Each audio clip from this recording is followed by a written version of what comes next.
everyone, and welcome back to the Fandom Tea Party Podcast. And if this is your first time listening, welcome for the first time. The Fandom Tea Party Podcast we are a group of nerds who talk about fandom stuff, talk about hot tea, and some hot tea, dealing with fandoms. I am Stephanie, aka Chibi Cookie. I'm a cosplayer artist. I've been involved with fandom for about 12 years, and that's really all you need to know. I'm going to hand this over to one of my co-hosts. Yo, what up? It's Chocolate Daydreams. I am an artist. Right now, I am doing fan art of Pokemon Rivals and watercolors. Gonna post it later to my Instagram. And last of all, we have... What is up, all my Mad Hatters? This is Beastkachu. You know me better as Beastie or Matt, the man with 320 multiverses and counting. Ooh. I am so happy that you guys are here to join us on this very, very controversial episode.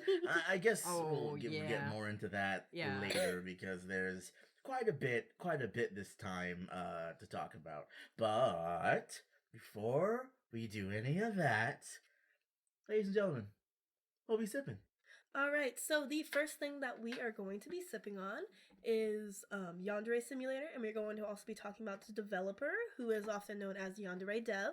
We're going to be talking about different controversies about the game and the developer, different things that are alleged about him, different things about the game that we find interesting, both good and bad. The second thing we're going to be talking about is Y2K, a postmodern RPG. We're going to be talking about controversies involved with that one as well, and we're going to be talking about some controversies that have been proven untrue and clearing up certain misconceptions with that, and also talking about different things that we like and dislike about like the aesthetics of the game and different things like that, things that they've done right and things that we think that they haven't done as well. And also, last but not least, we are sipping on some DragonMarsh Lavender Rose Tea. So everyone, let's clink it up. All right, let me get that situated. All right, here we go. Clink it up. Let's go. All right, so right off the bat, the aroma of it is so smoothing because it does smell like lavender, and if you have like any oil diffusers, which I have, lavender is such a relaxing scent, and it's like just so nice with this tea. Lavender is one of my favorite like flavors and smells. I really love it because it's light. It's not like a harsh sort of thing. And also right now, if you couldn't tell, the reason why I'm talking very softly, or at least I feel like I'm talking very softly, I might not be, I'm sick. So if you hear me cough, just please disregard it. I don't have like that secret like movie sickness where like someone starts coughing and then they die in the next scene. I don't got like the movie cancers. I'm fine. I'm just like I got like some sort of cold. But this tea... No, next scene, she's gonna be like, this is the last thing you must do. Take this to the... I forgot. But the tea, I love it because it's not an overpoweringly strong flavor. Yeah, it's very aromatic. I like sipping it for the first time, once again, outside tea person. So I'm very, very new to this. And I gotta say, it has a lot of flavor to it, but it's not exactly overpowering. It's just like, wow, it's refreshing, I could say. Yeah, it's also, this is another one of the DragonMarsh teas that is made for, also can be used for cold brewing, which I really want to try. Again, we're not sponsored by DragonMarsh yet. Please. I love your guys' tea. You have to. But one of the major reasons why we have a lot of DragonMarsh tea is because, like I think I said in the first one, we have a bit of an addiction. At least I have a bit of addiction. The shoebox of tea. My little box of tea. I go to my tea dealer that they don't know about. Tea dealer. I mean, it's not a secret anymore, but whatever. It's and so the majority of the teas that I have in there that I really like are the DragonMarsh ones. We're gonna try to switch it up too with some different teas. I have a couple of like different teas planned, but I really, really just like a lot of the DragonMarsh blends. Oh, another thing is this tea is loose leaf, and it actually has dried rose petals on it, which I think is such a sweet, cute touch. And on the packaging, it says it has organic lavender buds. I think you can see them. They're kind of a bit Yeah. Whoa. more Yeah, green. you can see the little lavender and the rose petals inside of it, which is really nice. I think it's also really nice for like a little like kind of sweet touch around since Valentine's Day is kind of coming up. Oh. Oh, it is, isn't it? Being kissed by a rose on the grave. Well, all right Oh, then. Yeah. Yeah. So this is a really good tea, and I can't it's believe just that smoothing this is literally the only thing I'm thinking Like about. soothing. Soothing, like a, yeah, like like a kiss from a soothing, like a song from Seal. Quite soothing. You know what? What's I'm gonna that? give this one a solid 9.5 dragons out of marshes. I think Dang it! fantastic. I should say absolutely fantastic. that really marshes or dragons. That really marshes my That really dragon. activates Oh. my lavenders. Another thing too is that we also have brownies from Wingstop because we ate Wingstop. We had earlier. Wingstop for dinner. Once again, not sponsored. Oh, if we could get a Wingstop Wingstop sponsorship, sponsor? though. No. I don't think it would Ooh. fit, but like, I love their wings. I actually used to work there. This is off topic. I actually used to work there. Oh. Mwah. If you gotta stop, make it wing stop. Yeah, that would be See, something like you that. could. And then we have our Starbursts again. Oh, so yeah, Starbucks. Yep. Mm-hmm.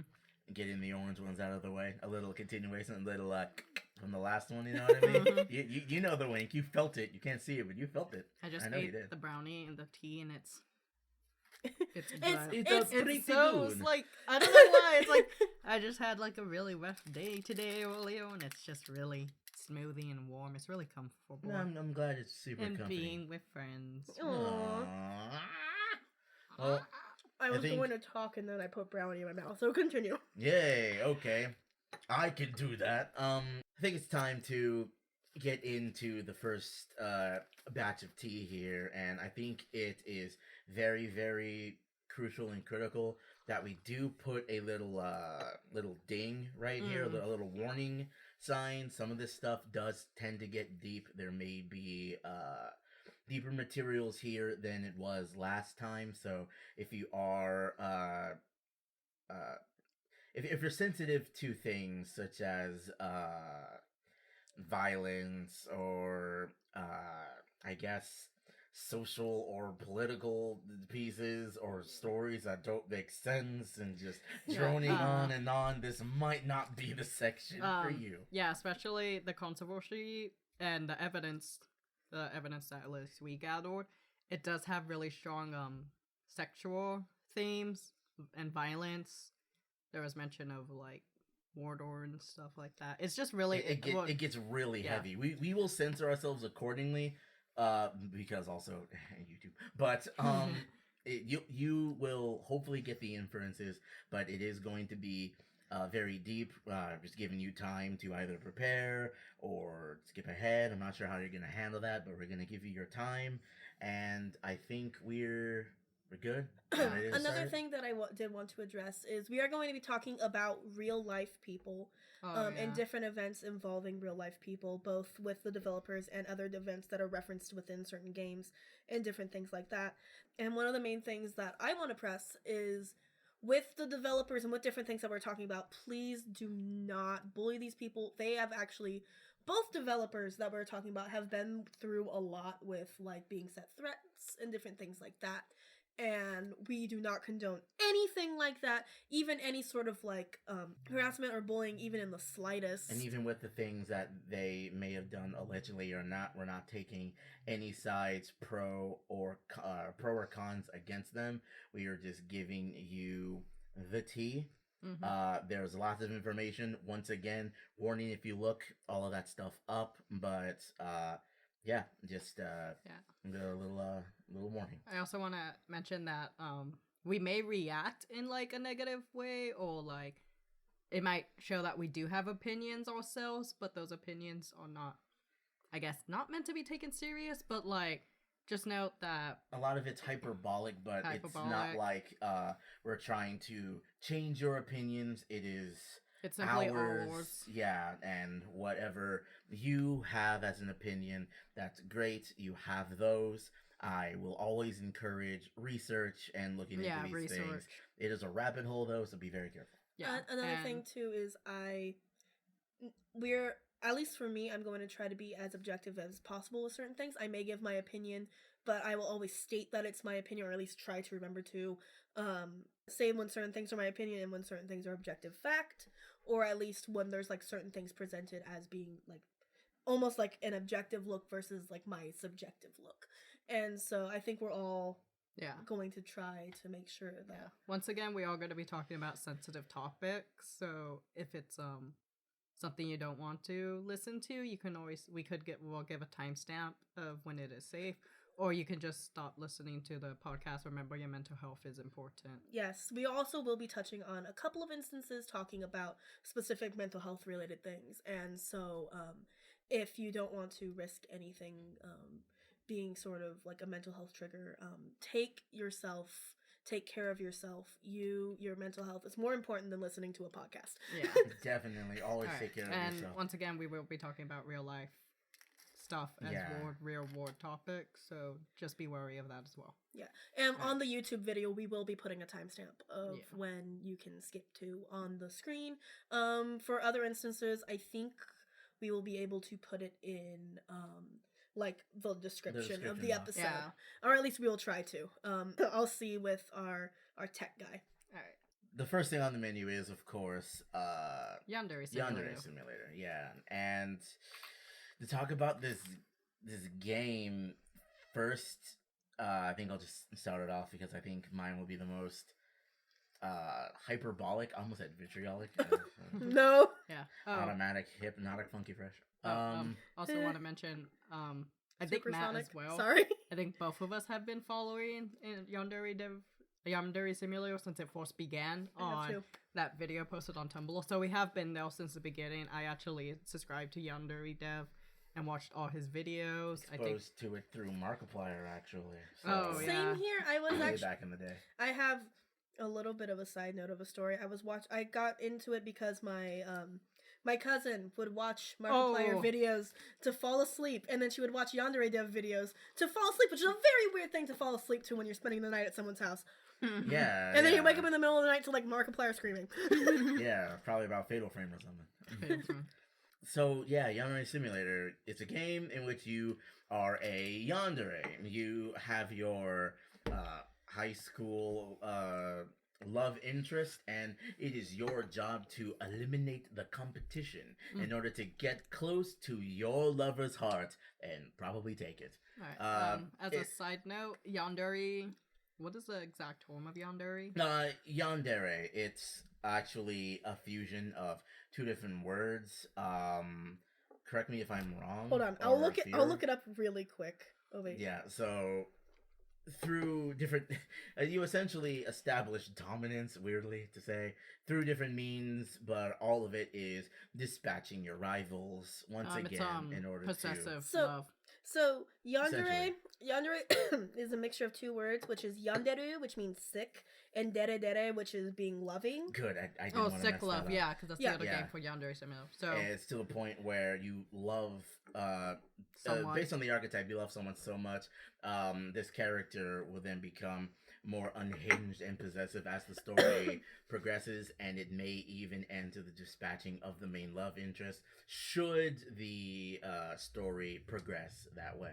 Basically, a yandere, it's like very popular on anime and stuff. It's basically someone who is the term means sick love, so they're like really madly in love with someone to the point that they would like either harm that person or anyone close to them.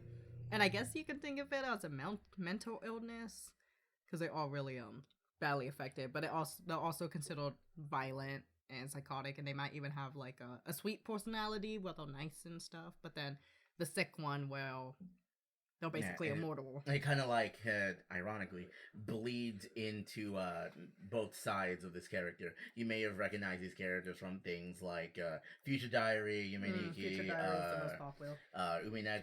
Umineko no Nakokoro ni. You said Yumeniki instead of Mirai Nikki. Mirai. Darn it, I keep doing that. Yumeniki's not a yandere. Yeah. Mirai Nikki, Future Diary. I said it correctly, and I said it incorrectly. Yes. Another example would be, I believe, Yuri from Doki Doki. Yes, she's a yandere. Yuri and kind of Monica in a way. Oh yeah, Monica. If you want to read Actually, that into her character. Well, Monica does kind of end up Well, she does dispatch the rivals, so I guess based on that, fact, yeah, you she could say would both of technically them be. are. And you would say that she mentally broke Yuri, which is why she ends up that way anyway. We can't go off on a Doki Doki tangent because we could. we could talk about Doki Doki since it is an indie. It is an indie game, but it's not the one we're talking Yeah, about. I'm maybe trying in to the think of future. like American yanderes. The only one I can think of is who is it? Edward mean, from Twilight. For but- some reason, I'm thinking Azula kind of fits, even kind though of, it's not kind of. necessarily in the way of love, but more in the way of possessive, of wanting power. that. But like, But then again, that's just like power hunger instead of yeah, like it's power hunger. sickness from love. If you're using that, that's fair. that through line. I guess. Darn, I had some, but I completely forgot about it. Yeah, I absolutely did. Super sorry, but I think. I think that's like the gist of it. Yeah, That's, the like, a gist lot of what a it. yandere is, and you play that archetype in this game. Yeah. It sounds simple enough, but the actual execution of that is a little bit iffy.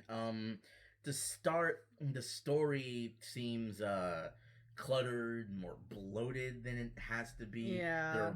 There are more parts to it than it needs to. It seems the developer is trying to essentially reinvent the wheel, as far as my opinion is, Mhm. when it comes to what a yandere is and what that character does.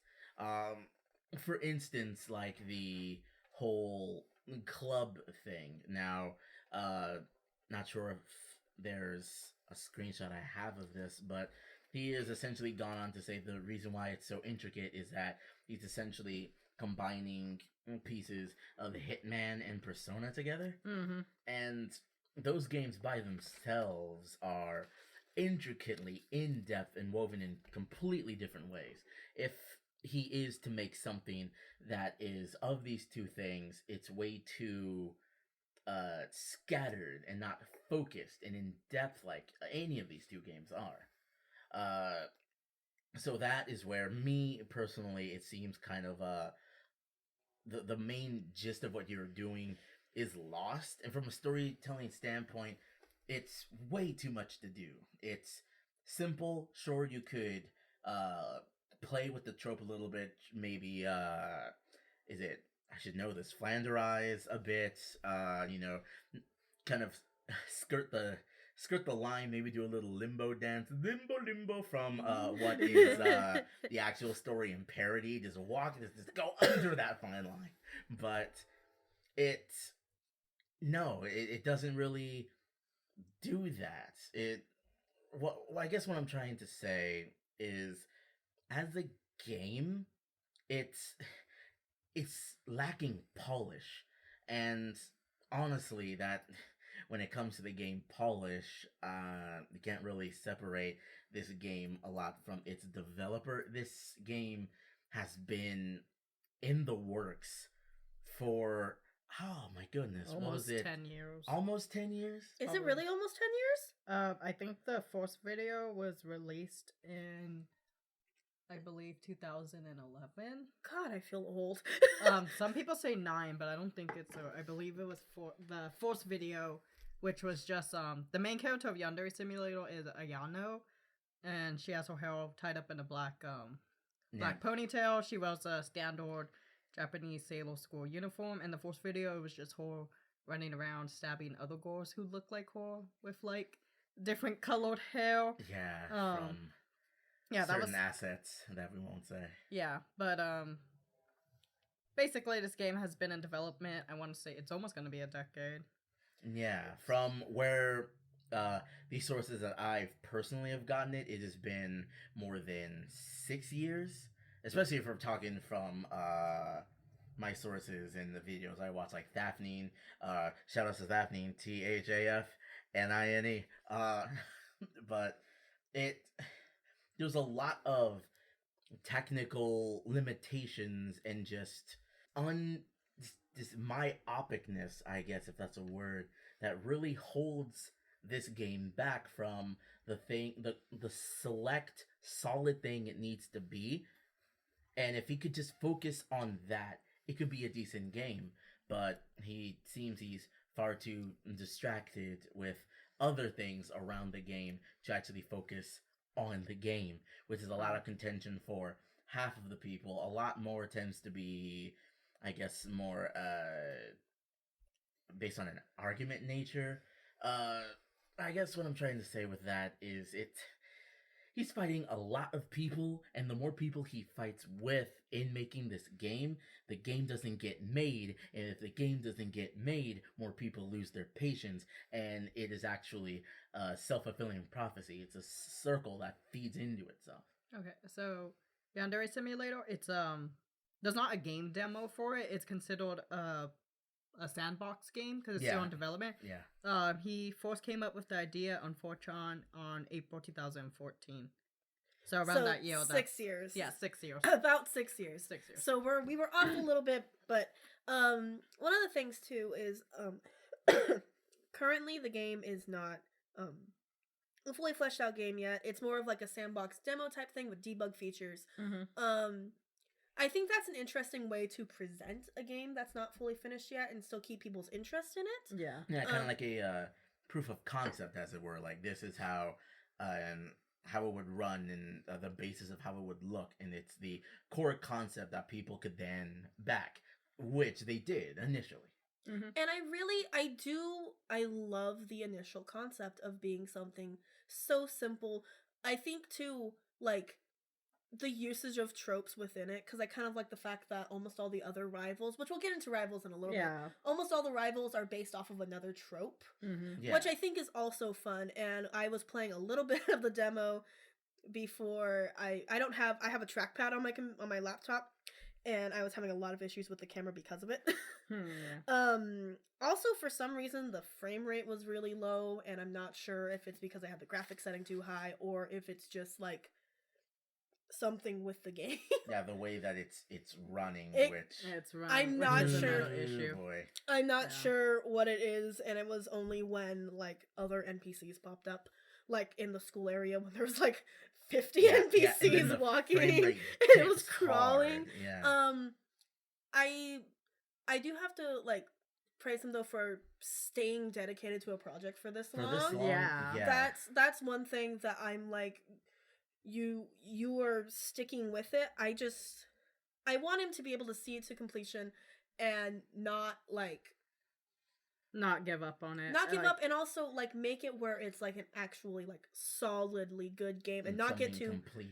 And not get too distracted by other things that may not even necessarily need to be in the game. Mm-hmm. I was going to make a comment about how the initial rival isn't in the game yet.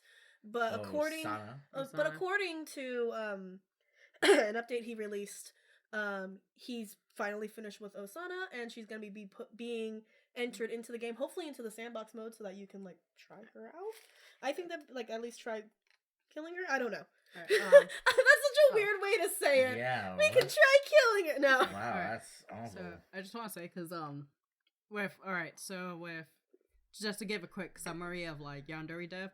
So what he does is on his YouTube channel, on the 15th of, it used to be every month, but now I think it's bi-monthly, he would upload a progress video that explains about how he's doing and like new ideas that he had. And he, on his YouTube channel, he also has videos dedicated to those ideas that give a summary of it.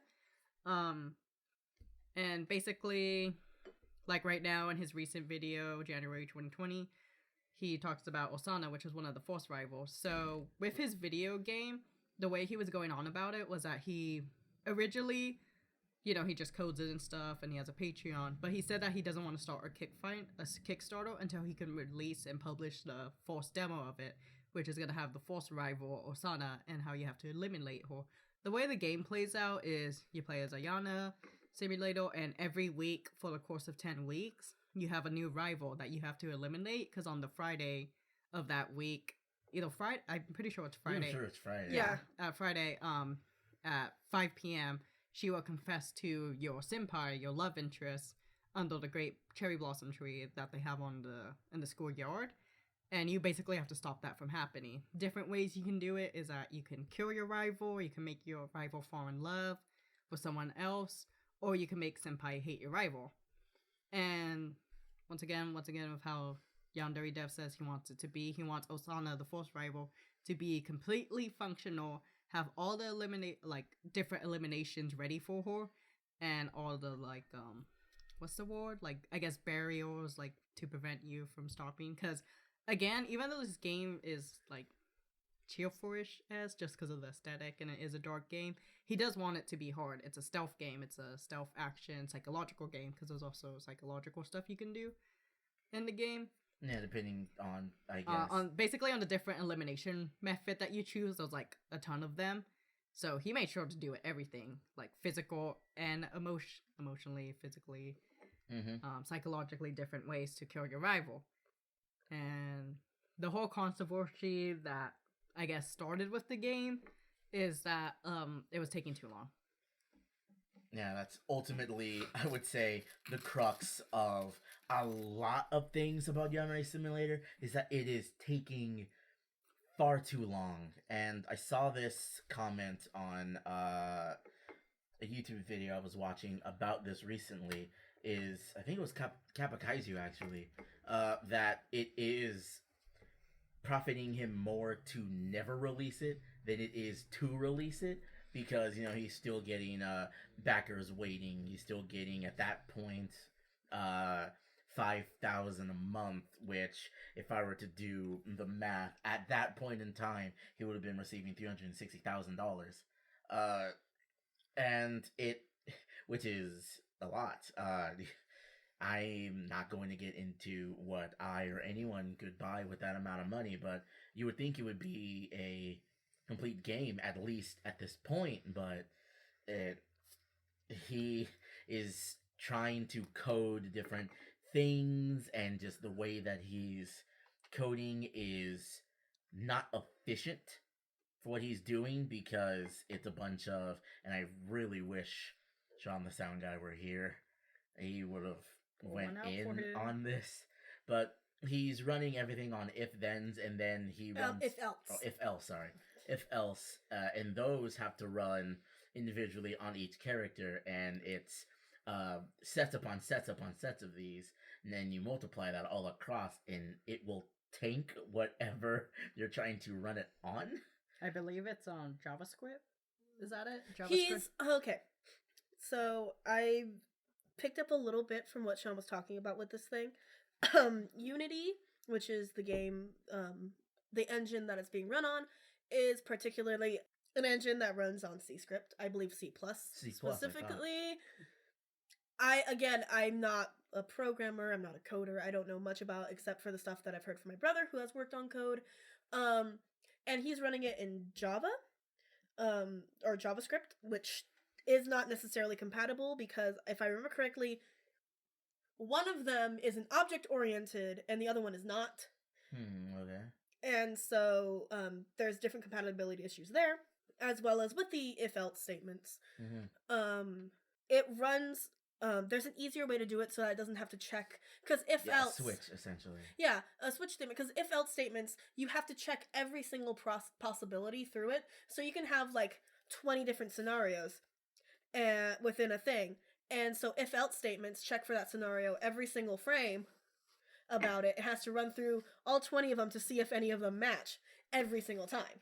Yeah, you can see how this would not be efficient. And so it's inefficient and bogs down the code. Yeah, especially since, how many characters are there? I think there's 48 students. There's a lot. I thought it said something around 90. Oh yeah, in the 90 school. students. There's a lot of students in the school. Just from the demo that I played for today, there was just a swarm of students, and I got really overwhelmed. Yeah, Yandere girls, delinquents, had a lot. Yeah, I really wanted to fight the delinquents, but I couldn't, and I was a little sad. I don't know if it's just because it's not programmed in the game, or because my computer was really slow. You just didn't want that smoke. It could be that, also because it would also affect your reputation. That's as fair. Senpai, so that's probably... And I was near Senpai. I thought you were worrying a thing that the reputation wouldn't. Oh yeah, that's another topic though. Oh, that's another thing.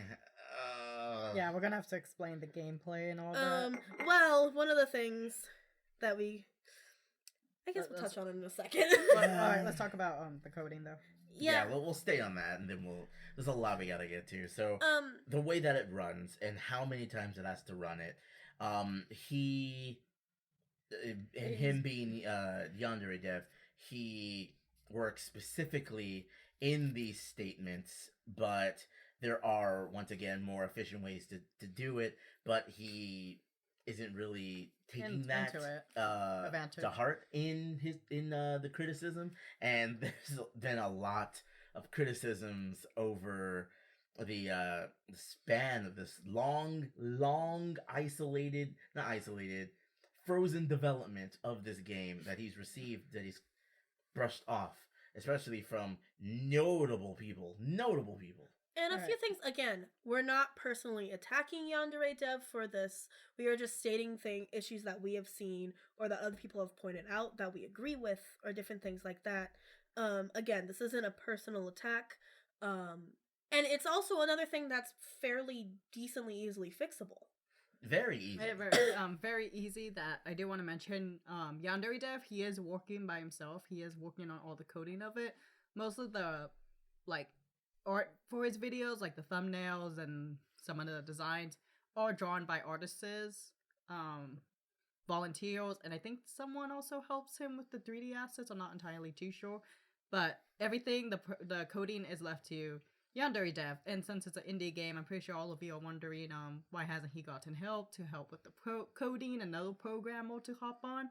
And that's the issue. I believe in 2015 or 16, a game company actually went to him called Tiny Build, and I forgot what games Tiny Build has helped on. I believe they helped on 2 or 3 games, and they decided to partner up with Yandere Dev, and they were going to help him with the coding. And it was honestly great, because he was talking about how in one of his videos that he wanted to work with a gaming company to get help with the coding and get it bring faster. A lot of people on board, and it will just push the game out faster. Yeah, and he was also mentioning about, like, in the video where he partners up with Tiny Build, he exclaims how that they were going to give him full control of the team that he was assigned to, so that, you know, it wouldn't lose his touch on it. Yeah, he would be at the head. He was very excited about it. Like, it was finally going to help. And it was even seeming that Yandere Simulator would actually be finished. And then I believe in about 3 months or so, he uploaded another video that he's no longer working with Tiny Build. And it was a blow. And he explained that the programmer wanted to change things, and that he didn't want that to happen because he didn't want his coding to be foreign to him, I believe were his words, that he understood how the coding worked, and he didn't want it to get changed. How he were to manipulate and create the code. So if someone else were to have done it, essentially making shortcuts, he wouldn't understand that. And since he wanted full control of the game, he wanted to separate ways. Yeah. Ways. Star Wars. Oh, jeez. The Skywalker. But yeah, so essentially the new coder would have switched all the ice links. What is it called? The link he does versus the switch one. All the if-else's. Yeah, it would have been switches instead of if-else's. Yes. Yeah, they were gonna actually do that for him, but he didn't want that to happen. And because of that, we don't know the exact details because neither he or Tiny Build has really discussed about it. But they did go in separate raids, and Tiny Builds left him after that. So that upset a lot of people because he was finally going to have help with his game. Yeah, it would have been though. It would have been a more efficient code for it as well. It would have been developed faster, would have run better, because the if-else, since there's so many of them for so many characters and for the frame rate, it would even could cause some players' computers to crash. So if you do want to download the game, just a little heads up that might happen. You be very careful that whatever you're running, that your hacking computer does not melt. Put it on a lower graphics setting if you're scared. That's actually the recommendation too that Yandere Dev himself gave, because my laptop was running slowly with loading the thing, and so I looked up the thing of if a crash happens, and he recommended that if a game were to crash, it's probably because the graphics setting are too high for your computer. So at least he also notices that like certain things are happening with the game. Yeah. but with the certain things that are happening, nothing is also happening. I guess before we go into like deep diving the mechanics, should I discuss the lore, because we watched the opening to Yandere Simulator, and it's and this is coming from me. It's way too overdramatic and way too over the top for explaining a trope. I don't even think an explanation would have been necessary. To be honest, especially for who this game is catering to, they already know what one is.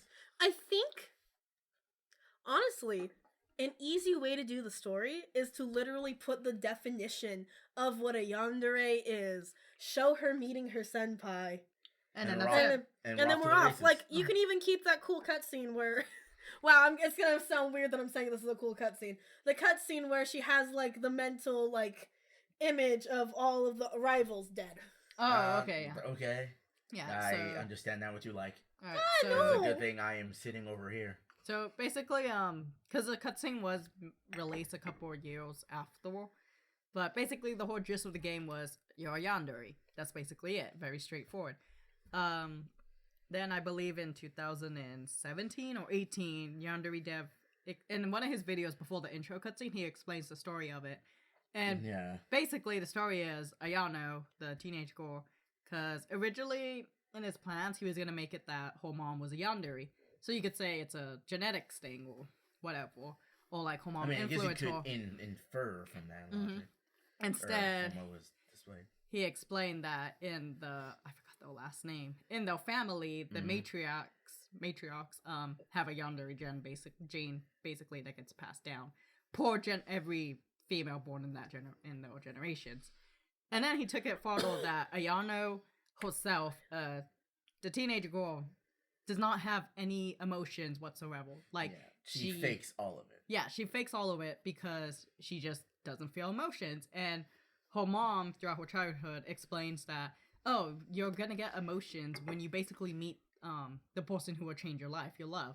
And Ayano's dad was basically against it, didn't like that his wife was telling their daughter that, and, like, basically took their daughter to, like, multiple hospitals and doctors to get tests run on her, but she just couldn't. Nothing happened. Yeah, she couldn't feel emotions. So instead, she just decides to make her dad happy and stuff. She just fakes emotions, and that she just copies people's emotions and stuff like that. Like, she just absorbs and copies it.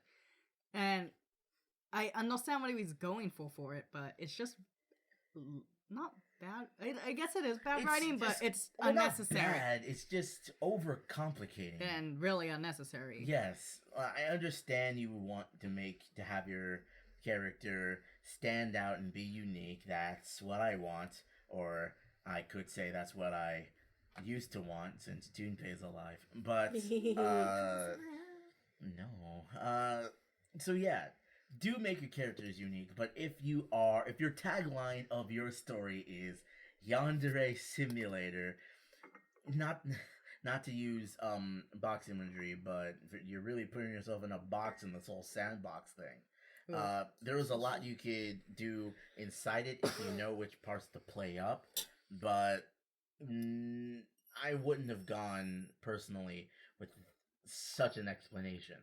And if you're going to use then that explanation of she is essentially emotionless. Sorry, our teapot was screaming while I was pouring tea, and that was the scariest thing. It was like, end me now. This is a yandere tea. All right. No. So if you're going to do such a interesting world, and she's the one that is numb to it, you should then tell the story through her rivals and the people that she meets. Essentially treat it like a Mega Man game, where your rival is good at this thing, and you have to combat that thing in order to get a roll on them and stab her and then throw her into an incinerator or something. So, that would be an interesting way to operate in this world. It would have given a character with no depth as an archetype some depth, some interaction with her world. Even, I guess this is going into the more questionable thing since with these rivals, the MC's sister is also one of them. Like Yeah. like she's supposed to be a play on the little lolly sister character that a lot of anime like have, but yeah. he takes it further by actually making her related to Senpai. Yeah, they are actually related by blood. Yeah.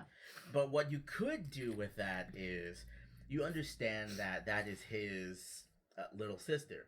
The one girl that would be the closest because they are related by blood. Mm-hmm. You're seeing where I'm going with this. Then you would, blackmail her and threaten information about your senpai out of her, and it would give some really in-depth stuff. That whole collection thing. You'll probably go somewhere in there, I guess. Although I'm not one for too many yanderes, but I mean, it would be interesting. It would be something to do. It would be, and that's honestly, a terrible thing to say about Yandere Simulator, that it would be something to do, because at the very beginning, the game has no ending.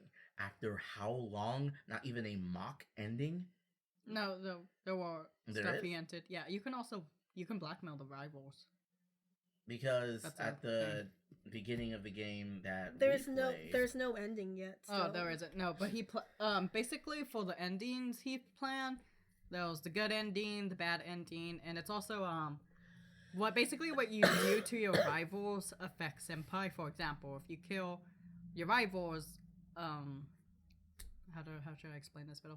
Basically what you do does affect senpai's mental health. If you kill the rival, he becomes best friend. It also relates to the difference of the goals too. For example, false rival Osana is senpai's best friend, childhood best friend actually, known each other since they were kids. Yandere Dev himself said that if you were to kill Osana, that would deeply traumatize him basically and make him, feel bad. It's also how you kill her as well too. Like if he was to find the body of horse, he would go in shock, he would start crying and stuff, and he would become depressed and stuff. If Osana was to be blackmailed. So one way you can blackmail your rivals is, for example, where you buy cigarettes and you put them in their school bag and you tell the guidance counselor sees up those cigarettes and stuff. If you keep doing stuff like that for throughout the week, so you can essentially get her expelled. Yeah, get her expelled. And then senpai would be he would be shocked, but he'd be also disgusted, I never knew she was like that and stuff. If you have your fall in love with another guy and stuff. And he also explains basically for all the rivals, let's say most of them you made them, or all of them you made them fall in love with a guy.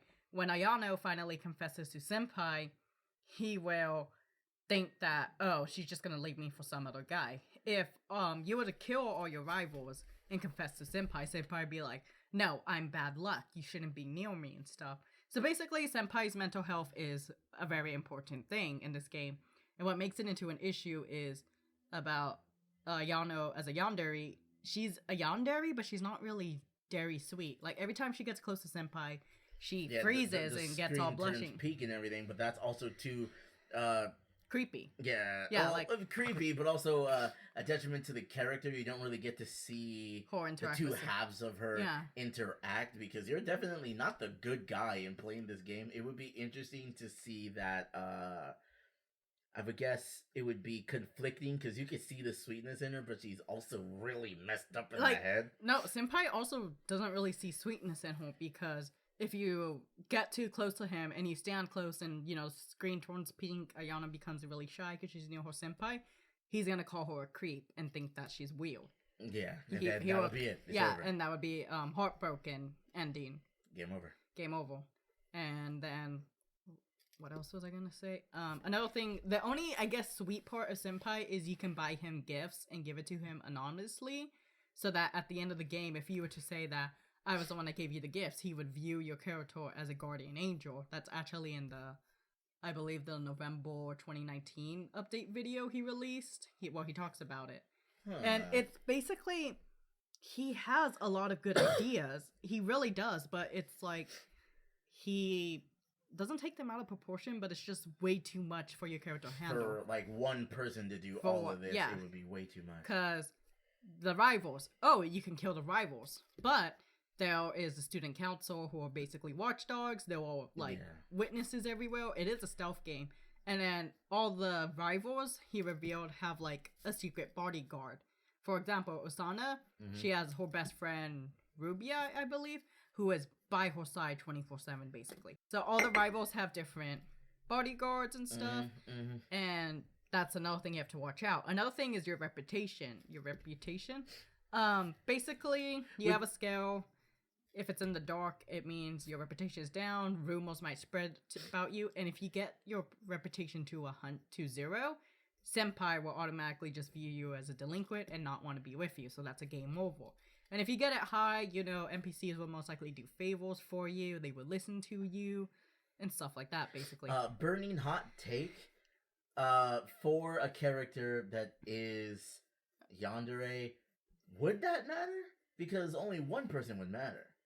But then I guess how that character, the senpai, would view you would kind of be where that renown system would end up. I thought I had a private hot take, but I guess it is more explained. So it's like a mild lukewarm take. Mild lukewarm, just like our tea, which still has a lot of good flavor. Right. With the clubs, I get it. It's like, hey, and not to prescribe intent here, I'm just saying, you know, Persona, they had certain school activities, and they give you buffs and charisma and all of that until a cat tells you to go to sleep, and I don't want to go to sleep. But it's cool, but I don't think that should really be the main focus in a game like that. Once again, you could like take favors and do jobs and essentially learn your skills actively as you're, you know, yandereing, I guess. But it does, because I think going to these clubs should, if they are going to be in the game, should be more interactive, kind of like Bully. We were talking about that. Yes. Okay. So the clubs in Yandere Simulator, they basically give you perks. For example, especially the martial arts club, she gets to learn new fighting moves.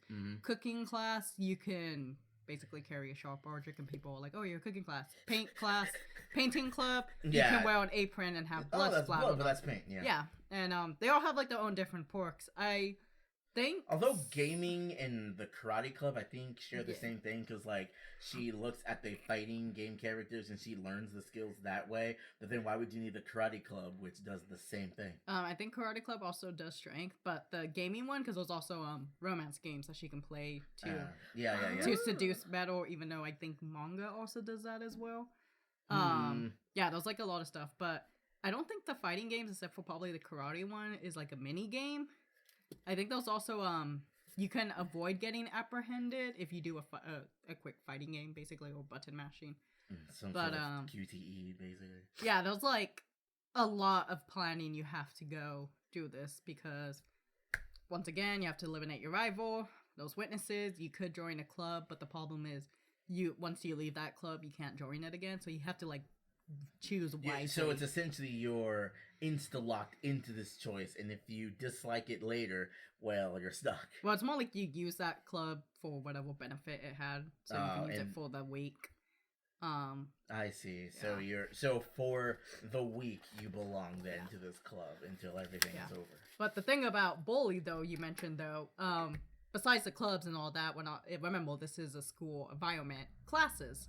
Bully, you had mini games as classes. Yeah, and they would get progressively harder as you go along. And they give you perks. Chemistry, you got to... The stink bombs. Make weapons. That dang geography. Geography was awful. You just got clothes.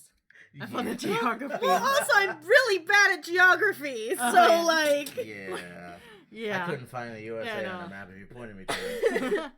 And Yandere Simulator, the classes also give you benefits, like chemistry. You get to identify what poison you can choose to poison your rival or whatever. Isn't it also in chemistry you get to test and experiment with different poisons as well in chemistry?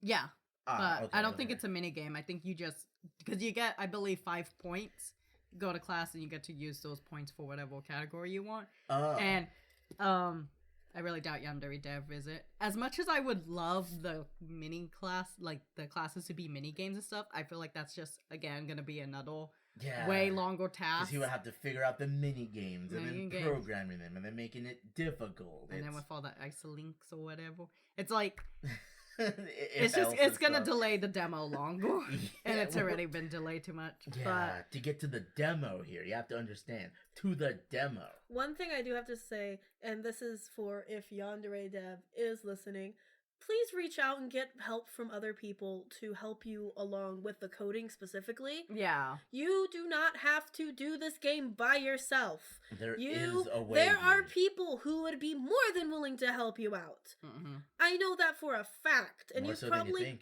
you've probably had a lot of offers for that.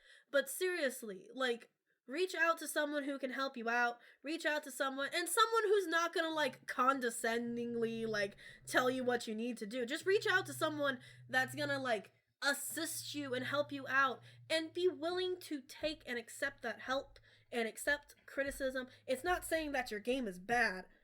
It's more of saying that you can make it better. And I know that you want it to be better. Another thing too, like about Yandere Simulator, is because if we look at this might be off topic, the Nintendo Switch has a ton of indie games, but how many of them would use isolink? Now that I think about it, If else? yeah. Why are you calling it isolink? I don't know why. Because I think when I read it, it looked like it said Iceland. I'm like, okay, Iceland. It's using the Iceland. Iceland is green and Greenland is Iceland. But yeah, just imagine like if his game was would the Switch even be able to run it? Because would Switches be able to run this without overheating? Yeah, like so because this thing got hot playing like Smash and Sword. So And Sword dropped especially right? like just in the long run of Yandere Simulator, it might eventually have to have a force update that forces it to use Switch links. Yeah, it would have to switch the way that it's coding so that it would be less harder on the software that is necessary to run it. And again, if you are listening, which I would be very honored if you were, honestly, but remember, like, it's gonna be easier to switch that stuff over now when you have less. Think about trying to switch that over when you have more. Could you imagine if he had all of the rivals and he had to essentially work backwards from there? Yeah. It's going to enhance the game experience for everyone. It's gonna make, once you get it down, it's gonna make things easier for you, because then you don't have to type as much or even copy paste as much. God, he like, probably has arthritis. Poor man, he has carpal tunnel. He needs new hands, that man. Everybody, please donate to Yandere Dev for new hands. Yeah, he opened up a With his new hands, we can rebuild him bigger, stronger. More Yandere. The $1 million Yandere. One of the things, though, I do like is the variety in the designs of the rivals, at least from the ones that they have posted art of. Yeah, a lot of them are waifu material. Except for one, but yeah. I really, really, really think the design for the goth one with, like, the spiderweb, like, tights and everything and undershirt is really cute. Her name is Oka. I think that's her name. She's cute. I'm sad that she's one of the rivals. Because when she first came out, I was like, oh my god, I love you. And then he's all like, here's your 5th rival. And You're I'm like, like, no, don't kill her. Don't do this to me. Dang. That's gonna be rough. One of the things that is a little bit weird, I think we already talked about the sister thing, Yeah. but also, isn't it, there's a couple teachers, I like the school nurse. Yeah, the a dork. nurse, the school teacher. Yeah. Like, I remember reading it too, that people were talking about, like, how, obviously sexualized the doctor, which is the nurse and the teacher. They actually are. They really, especially the teacher, if you read her. She looks like... No, her bio description, I believe, says that she's a substitute teacher. She comes in, I believe she's a 6th rival. She kind of reminds me of the teacher from, I think, Prison School. Is that the anime? Oh, yeah. Yeah. In a very specific way. Oh, wait, yeah. I wonder which that is. Oh, no, she's the She's a 7th rival. 2 very specific ways. The 6th and the 7th rivals are the darts, which is the Norse and the substitute teacher. Don't remember here are their names. The Norse is Mugai Kini. Their names are really Their names are really similar. Mujakina? That's not even okay. She looks like Sonico. She looks like Nurse Sonico. We should probably explain. All the rivals are based off the architects. If you want to start off, the first one is the childhood tsundere best friend, which is Osana. That archetype, which is such a. You could have. Okay, this is just a gripey nitpick. You could have separated childhood friend and tsundere. Yeah. Yeah. There's a very. Apparently, Yandere Dev says that tsunderes are his least favorite, which I agree, man. Agreed. Tsunderes are the worst. Tsunderes are the worst. Apologies to anybody who likes tsunderes. Hey, we here just do not like you them. can have your taste, even if it's bad. I mean, I'm just saying. Best trope, in my opinion, childhood friend is very So good. All right. And that's almost the second rival, who is she's the sweetest one. She's in the cooking club. Yeah, she's the cook. She's the cook. She seems so cute. I believe because he did release in his rival videos, he explains how Senpai meets the rivals. First one, childhood best friend. Second one, I believe she sees that he's feeling down, so she cooks something for him, and she decides to cook food for him for the week until you kill her or whatever. Second one, until you kill her. The second one is Kuzana Sonbyen. I butchered her name, but whatever. She's in the drama club, and she basically is determined to make Senpai her Romeo to her Juliet. And this is just a short rant. I guess another way that I don't like Yandere Dev's writing is this character looks similar to... Oh my god, what was her name? What? The Teto one? Kokona Haruka. So Kokona, she was originally kind of like the punching bag to basically all the different ways to get yourself killed and stuff. I remember that. Yeah, the one with the purple hair. So basically she is also in the drama club, and the third rival is the president of the drama club. And they both have very similar hairstyles, just that the rival has roses in her hair, and her hair was more like... It's more horn looking. Yeah, I remember us talking about this, and I did not instead understand. Of just saying something that they were, like, related, or they're close friends, and they just like having each other's hairstyles, Yandere Dev instead made it that the drama club has basically a little hierarchy. A hierarchy. So they basically style their phones, their hairs like that, and Kokona is like the lowest member, so she gets the basic hairstyle, whereas the rival gets the most dramatic one, and I'm just like, that wasn't really necessary. Wasn't.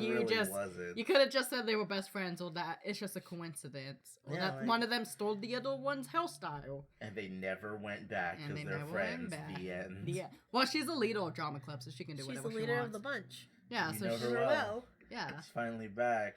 Yeah. Can get killed by. Oh goodness. Fourth rival is the goth chick. She's the president of the court club. The club, yeah. She is best score. Fifth one is an all sports score. Oh, one of those. Hi. Yeah. Nah, just kidding. Her name is Asurito. The sixth one, once again, is the Norse, where you can see Cleep. Oh yeah, basically the Norse. She is okay. She is Sonico. She looks legitimately like Sonico. She can get it, and by it I mean my ibuprofen. Oh gosh, yeah. And the way Senpai meets her is that he doesn't feel well, so he goes to the nurse's office, and she's a new nurse. Then you have the substitute teacher, which is Mida Runa. Jeez, how is that? Okay. This is not if you look at the photos of them. That is not professional wear for a teacher. Neither is the Norse. Well, But, yes. I mean, it's also an anime, so. Yeah. And then I work with kids. If I wear that to work, I'd get fired. No, I would look at you and say, "Where did all that come from?" Oh. Ouch. Eighth gore, which is best gore, is this cool leader, the delinquent gore, and she actually has muscles. Yes. Dosari Shidisu. Then you have the ninth one, which is the little sister, isn't it? The lolly sister. The little sister. Woo, that's. Whoa. And then the 10th one you have is the president of the student council. There was a lot of backstory to her. Basically, student council. There's 4 of them. They all have different personalities or whatever. And the main chick, Migami Sakio, she's gonna be the hardest to defeat out of all the rivals. She's pretty cool. And she basically is like a smart character, because she's like, a lot of weird stuff is happening to these gores and senpai. I better keep an eye on him and see what's going on. So she's smart. She has a brain gets cell. Stuff done. The only one in that academy.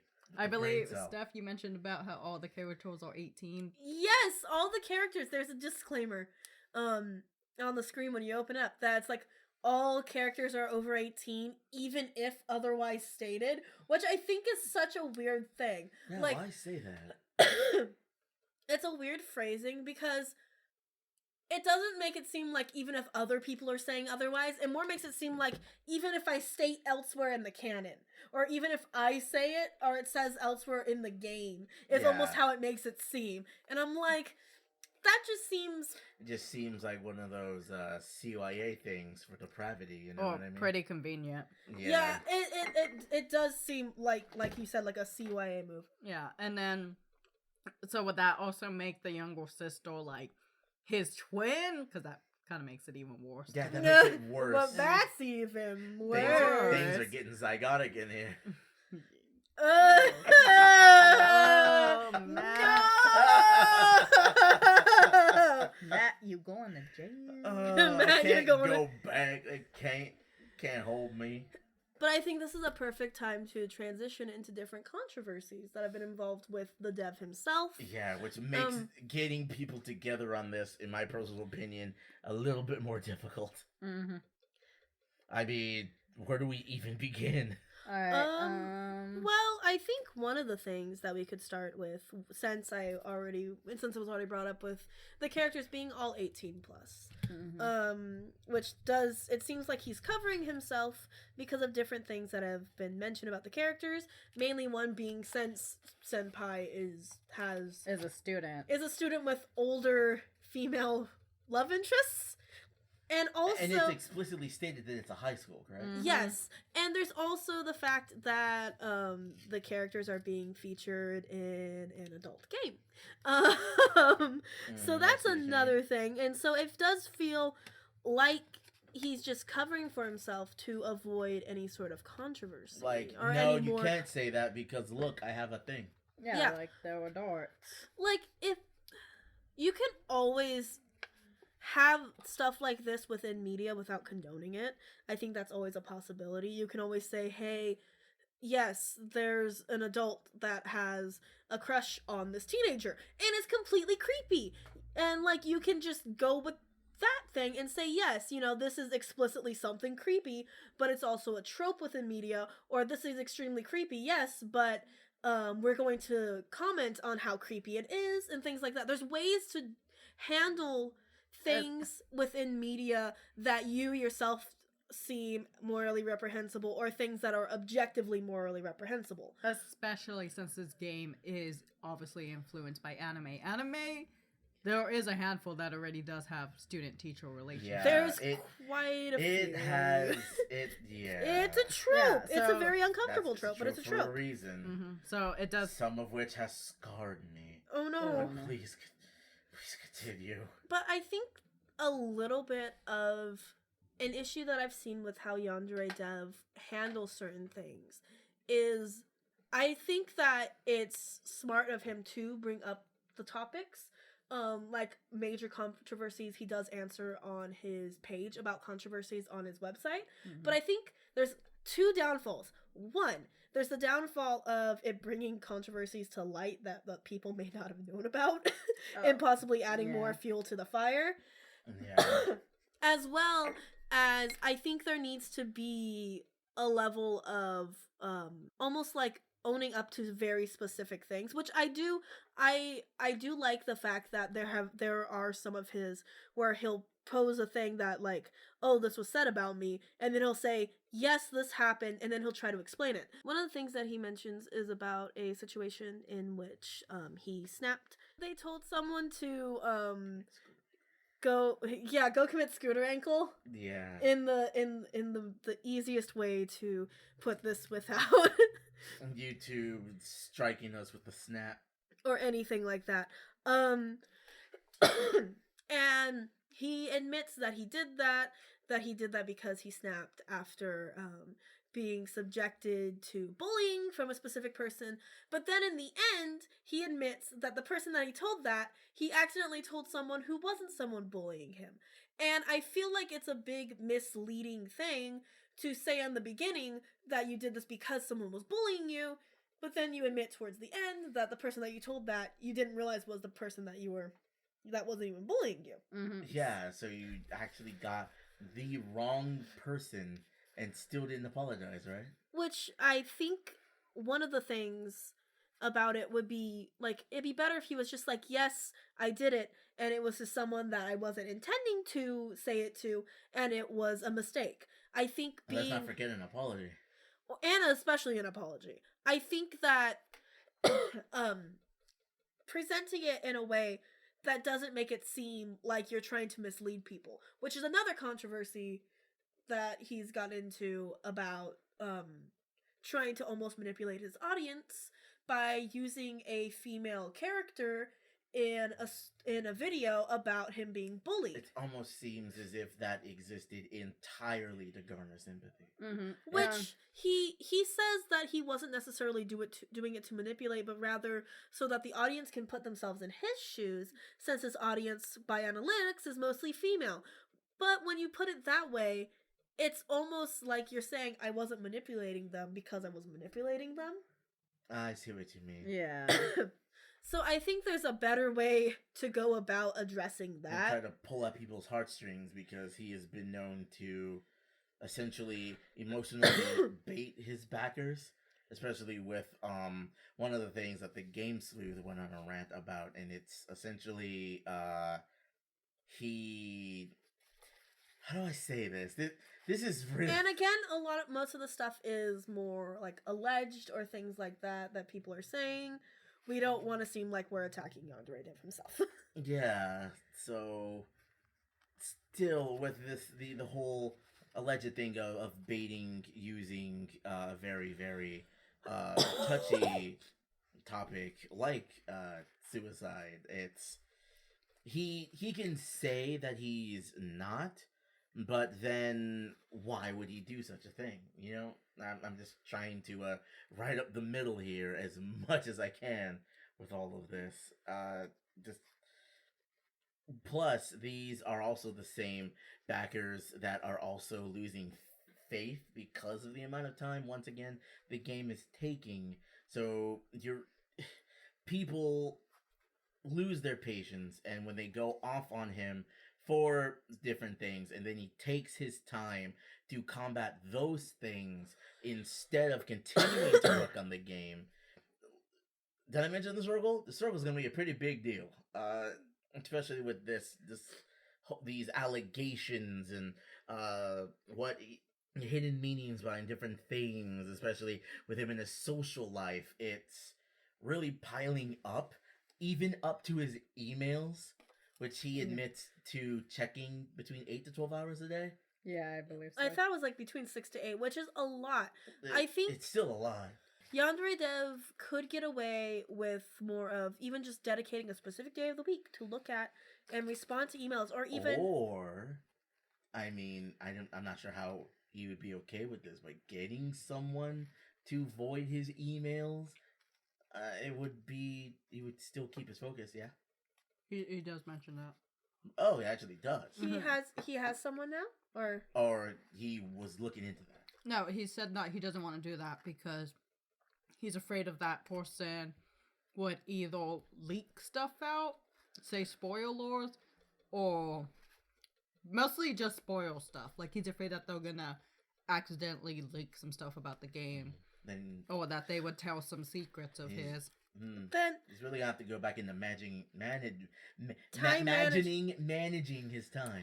Time management, which is a hard thing to deal with. Mm-hmm. I can attest to that, but going back to finding someone that you're sure you can trust, finding someone, even if you take on someone else to help you with the development of the game, that you can trust, and then you can have a little bit more time to respond to that. It's not a necessity always, too, to respond to every email. Like, yeah. one thing I personally didn't like about the video when he did release about the emails, because he does have it in the video, was that he was basically being really angry in the video, telling his fans to, like, not leave him alone, but, like, I think he does kind of call them stupid. I don't remember, don't quote my words, but I believe he says something like, do not send me stupid fan art. I get people who sent me drawings that look like sheet, and that they would say that they would want to draw for me. He's like, I don't want to have, like, that type of artwork involved in my game. It does sound very mean-spirited. Like, I'm pretty sure he's just ranting and he's frustrating because of all the emails, because the emails of his is basically if you were, at that time, a professional coder or gaming company, or if you were reporting bugs. Which, I feel like, if it came to bugs, he could have a completely separate email for that. Yeah, he would maybe actually have his personal and his business apart. Yeah, and maybe have someone actually be in charge of the bug email address, just be like, just type, thank you for reporting this bug, I'll go tell it to Yandere Dev. Let him aware of it. Have an like, automated response even. But, oh, yeah. Which might seem disingenuous. Like, especially with Gmail, not sponsored, not supporting, you could have multiple accounts, so he could have had multiple emails, and with your phone easily too, you can access all those accounts. Yeah, just have a stock account that no one knows that you can access. Yeah. There are ways around it, but it seems that he chooses not the worst, but the more tedious way of handling it, going straight through it when there are more efficient ways to doing that. Mm-hmm. And efficiency is like the through word about the game and about the dev himself. There's a lot that he's doing, but I would hate to see someone choke on that and then blame every backer for why he chokes, And I feel like a problem that I'm seeing with these things that are being posed is almost either a lack of trust or a fear of commitment. Not necessarily a fear of commitment, but more of a fear of someone betraying his trust. Yeah, because of all the things that have happened, especially with Tiny Build in Skullgirls and that criticism and all of that happened. It can lead to that. Would you like to talk about that? I mean, sure. So essentially, this was back when Yandere Dev was Eva Zephon. He got actually criticism from not Mike Z himself, but one of the developers of Skullgirls actually gave him criticism. It was about a game that he had at the time called Lunar Scythe. And he essentially, once he got that criticism, he did not actually take to heart what happened. Let's see if I could find it here. If this is Eva Zephon, if there is no gratification for what I've done, then it's literally wasted work. If I hear nothing but you did a poor job, then it's all for nothing. It seemed like he wanted a lot of praise, but without that criticism, it would just be, well, to put it in a more PG way, blowing smoke. It hurts, and I understand this as someone who creates as well. It hurts, and it sucks that it's great, but because it's usually a big but that part is how you grow, and it's frustrating, and honestly, it makes me sad to see someone that has potential like I do, and to not take that personally, especially from some. I suck at Skullgirls, but I have seen my cousin play it, and it is fantastic. Mwah! That's a beautiful game. One of my favorite artists draws fan art of it, and that's a pretty good. It's beautiful. I've also seen a lot of people that do cosplays of it. Amazing. But I think a thing too about taking criticism, because all three of us here are creatives. Beaskachu is a writer. Beaskachu is a writer. Charcoal Daydreams, Rainbow Nightmares, and I are both artists, and so it's really, really hard to take criticism sometimes, and it's really, really it can be very discouraging when you make something and people don't like it as much as you would expect, or don't like it in general, or even like, or have a thing to say about the direction you've taken it. yes, Especially when it's your child and it's like, hey, you don't talk about my baby that way. I get it. and Well, I tell you how to change it. Yeah. and it's understandable, but I think one thing that about criticism is when there's criticism is supposed to be constructive. You can walk away from a critique feeling horrible, but you need to keep in your mind that just means that there's room to grow. It doesn't mean that something's over. It doesn't mean that what you've done already is horrible. It just means that there's a way to improve it. It even goes back to looking back at things that you've done previously from when you were younger. And looking back and being like, okay, I did that then, but I can grow now. And I think one of the downfalls of Yandere Dev is this fear gripping him almost. It could be. I'm just speculating. This is a big old speculation from Chibi Cookie right now. But I think one of the major things holding Yandere Dev back is being scared of reaching out to other people because he's scared that they're going to say something to him and it's going to tank how he feels about the work that he's already done. And I think that's would another kind of hurt his heart. Yeah, and I think that's another thing with the gremlins. And I think that's another thing too, is that when he sees criticism, he takes the negative parts of it mainly, instead of being like, hey, this game yeah, exactly. this game has room to improve, and instead he sees that as being like, my stuff is not horrible. enough, especially through this Tumblr, which I get in the source from FNO Yandere Dev. He actually cites that after that fact, he went through this tirade of him saying, developer Skullgirls, who was one of the people I looked up to this, said that it wasn't good enough, and it is really, you could see it in his mindset that he really did focus on, like you said, the back part of it, but not actually what was good, because all of it is to improve, and it's not necessarily to take it down. But if that's all you see, then you're gonna hate criticism, and you're gonna think, no, this is the way that's right, when if you just tweak it a little bit, something cool can happen. And I think I personally, from the past month or two, can attest to that. Mm-hmm. And there's a lot with taking criticism. It's really hard. When I took my first art class where we had to critique each other, Ooh. I was so scared. It was a painting class. I never did oil painting in my life, and so I was so scared of the first critique. But one of the nice things about critique is it's supposed to be focused on a way of improvement and not to tear down the facts about the work that was done, but in a way of, here's what you did, here's what I liked about it, here's what I think you could improve on. And I think that's the way that criticism always needs to be looked at, from people who are critiquing and from people who are being critiqued. Oh yeah, especially with people that are doing the critiquing. It's awful. It's terrible when they just yeah, but that part is a thing. And I'm like, well, that's great. It's not like I spent an entire night doing this. It's fine, Mm-hmm. I totally get it. It's on them as well to give you something to really reflect on.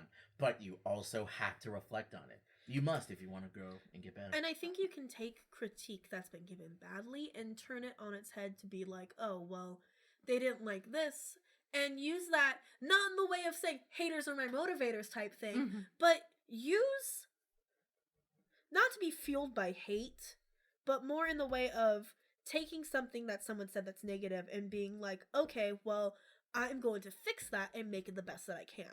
Yeah, especially with my critiques in my art classes, the number one problem I had was that a lot of people misinterpreted what I wanted to do. And I would have to explain it, and then people would be like, oh, okay. And instead, I used it to actually strongly project, show what I meant in my next paintings. And that's to be just more to show direct more about what it is. More direct about what it is. Not so abstract. I get it. Yeah. And so for Yandere Dev, for any creatives out there, even if you get negative criticism, one, you don't always have to listen to the negative parts, especially when people are being unreasonable about it. Mm-hmm. Like when people just don't have anything constructive to say about it, when all of their thing is literally just either an attack on like the game without any criticism, or even like, or just on whatever you're doing, or an attack on you personally that has nothing to do with it. Yeah, and you'll know exactly which one it is when you see it. Exactly. For that, you don't need to listen to that.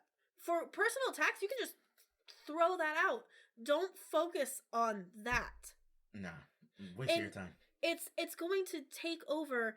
And in the case, especially of Yandere Dev, I think that might be part of the reason why certain things aren't getting done. Yeah, because he thinks he has to stop and combat things that were never the case. But since he focuses on it so hard, other people, I hate to use this word from DSP, detractors, he focuses on battling them in battles that wouldn't have been battles if he had just continued on.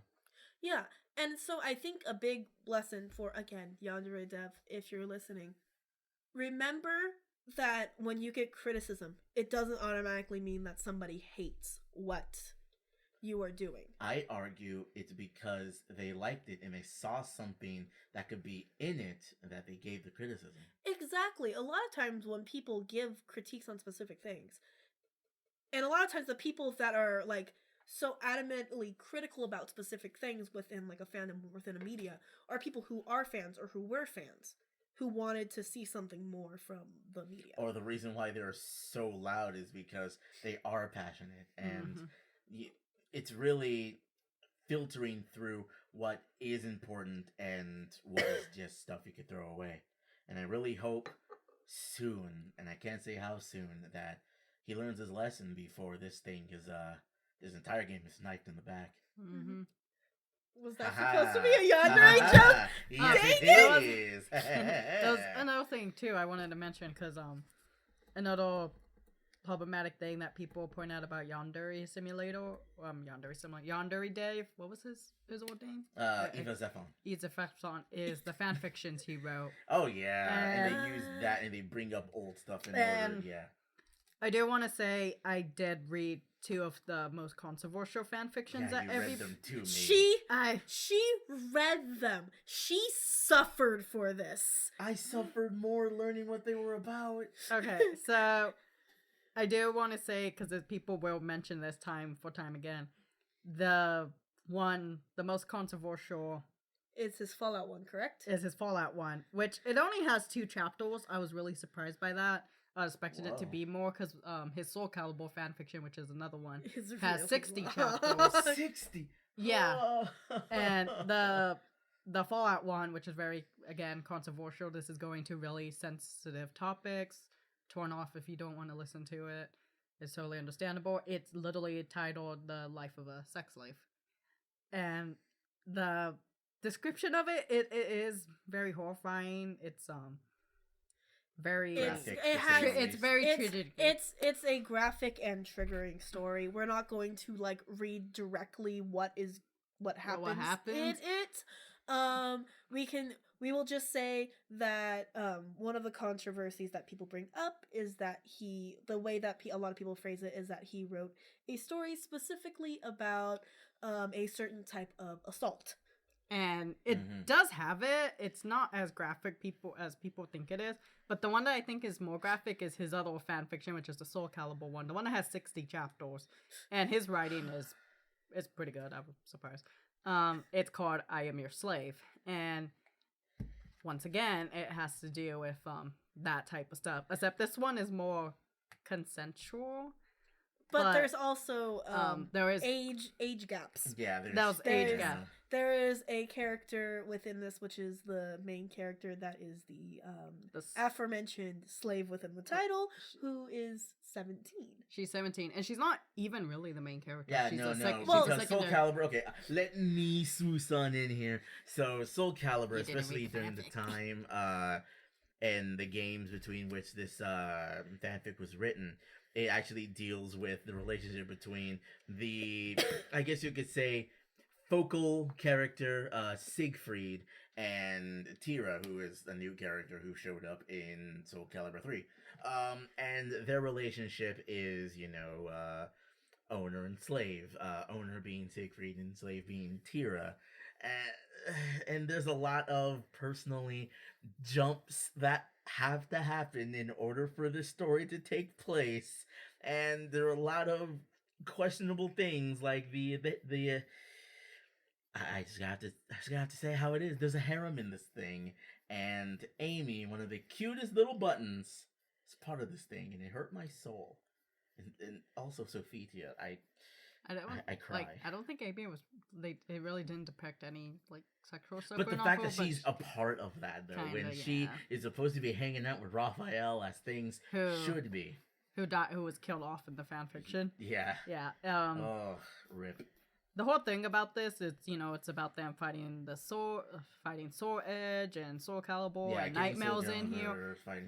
The thing is, Tira willingly finds Siegfried and says that she's giving herself to him.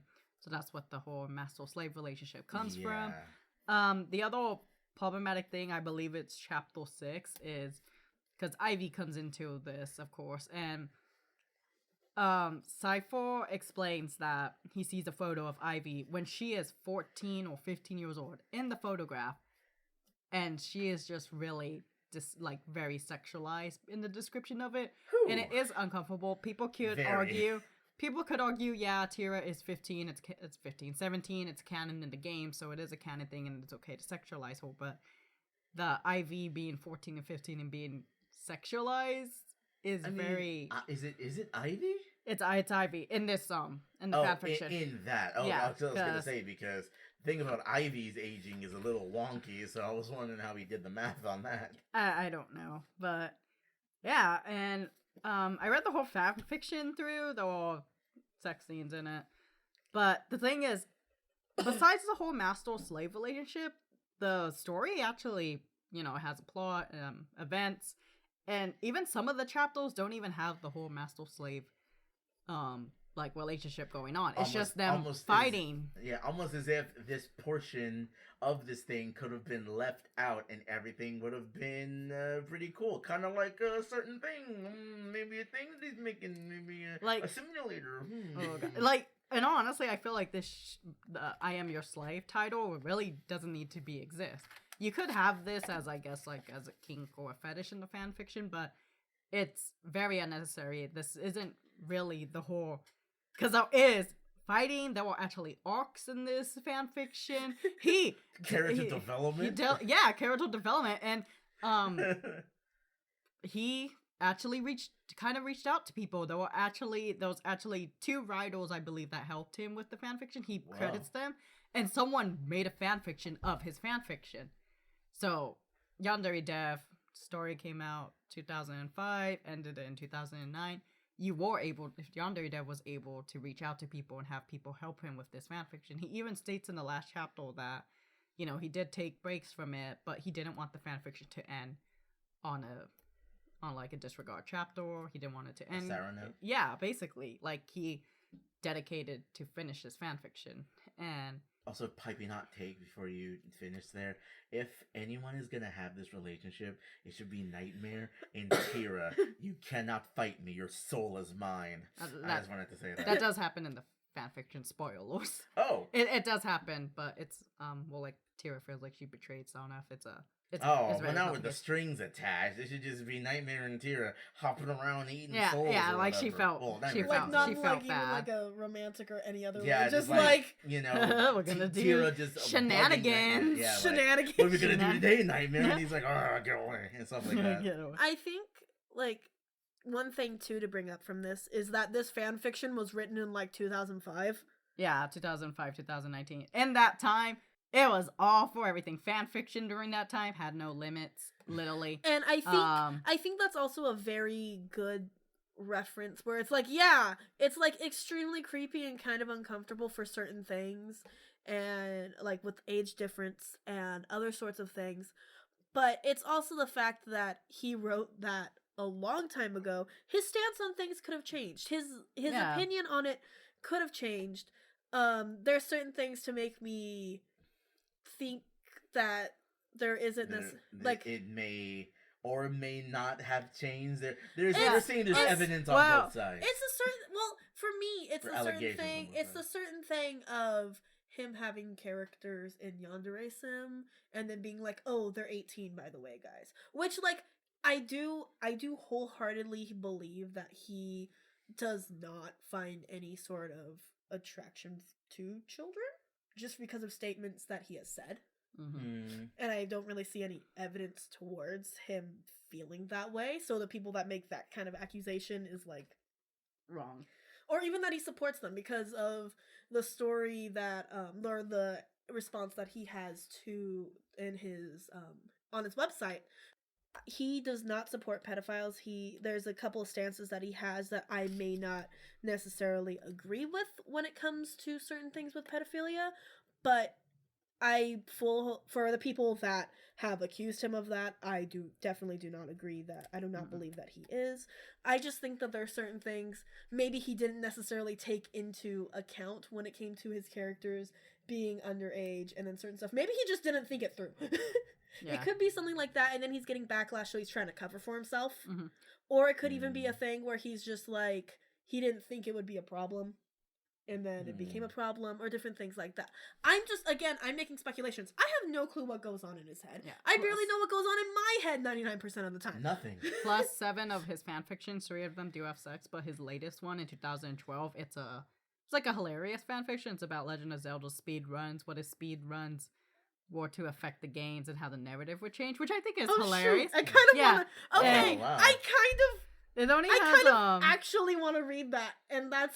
It only has one chapter though, but that's pretty long. But oh god, it's hilarious. I just saw the ending right now. But anyways, another thing too that people mention about his fan fictions is they're like, oh, he talks about sex slave abuse, assault.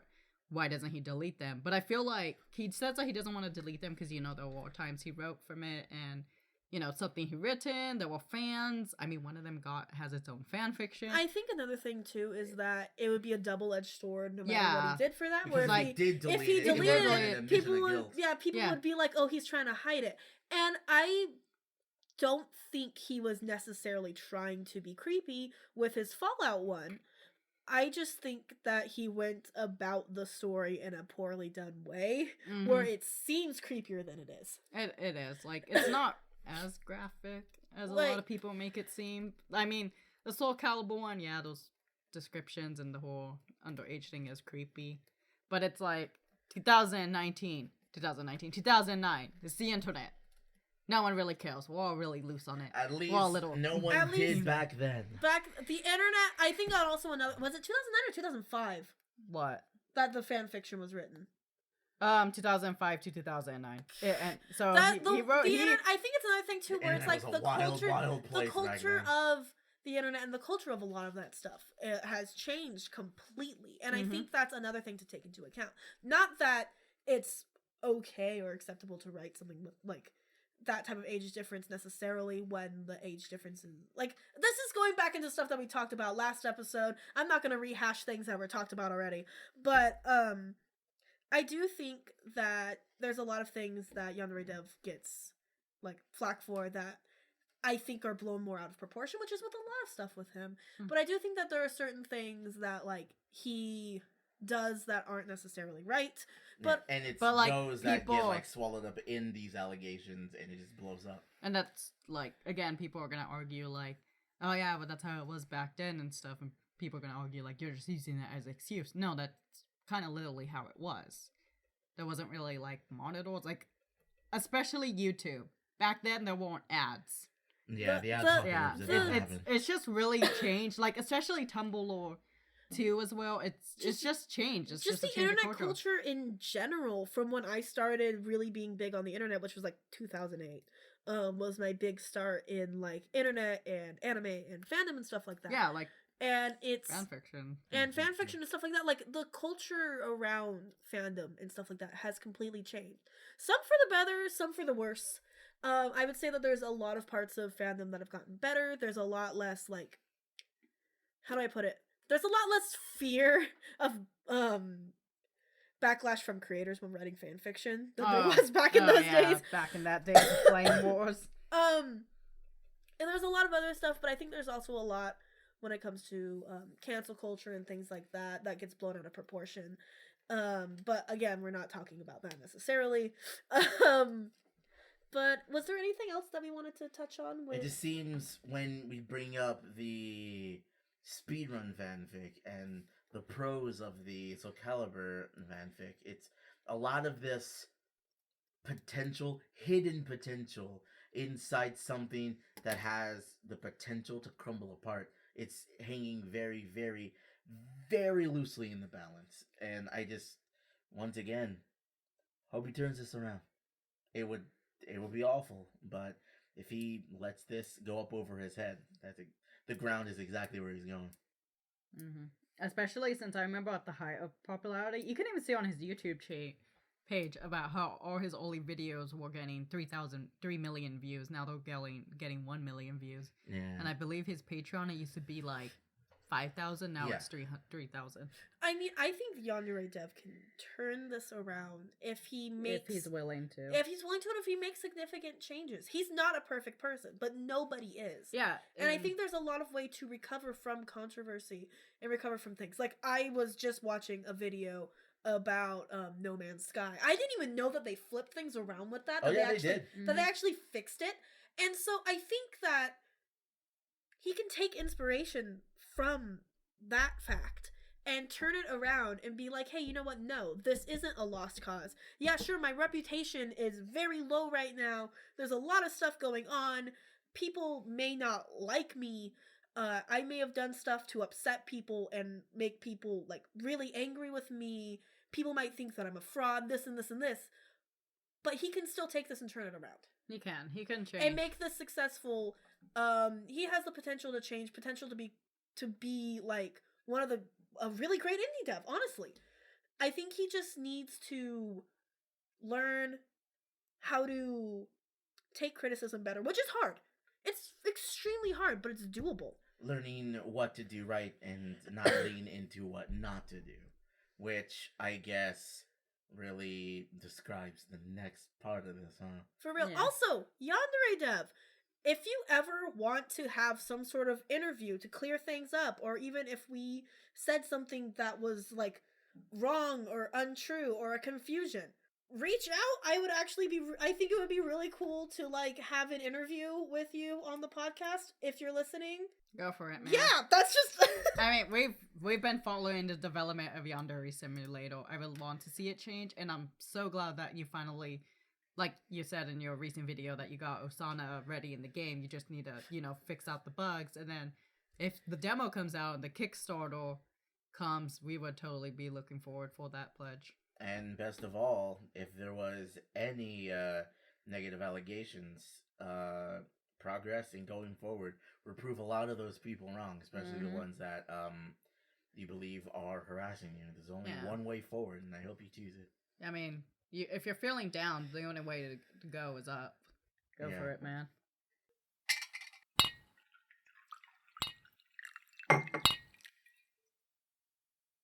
Next topic.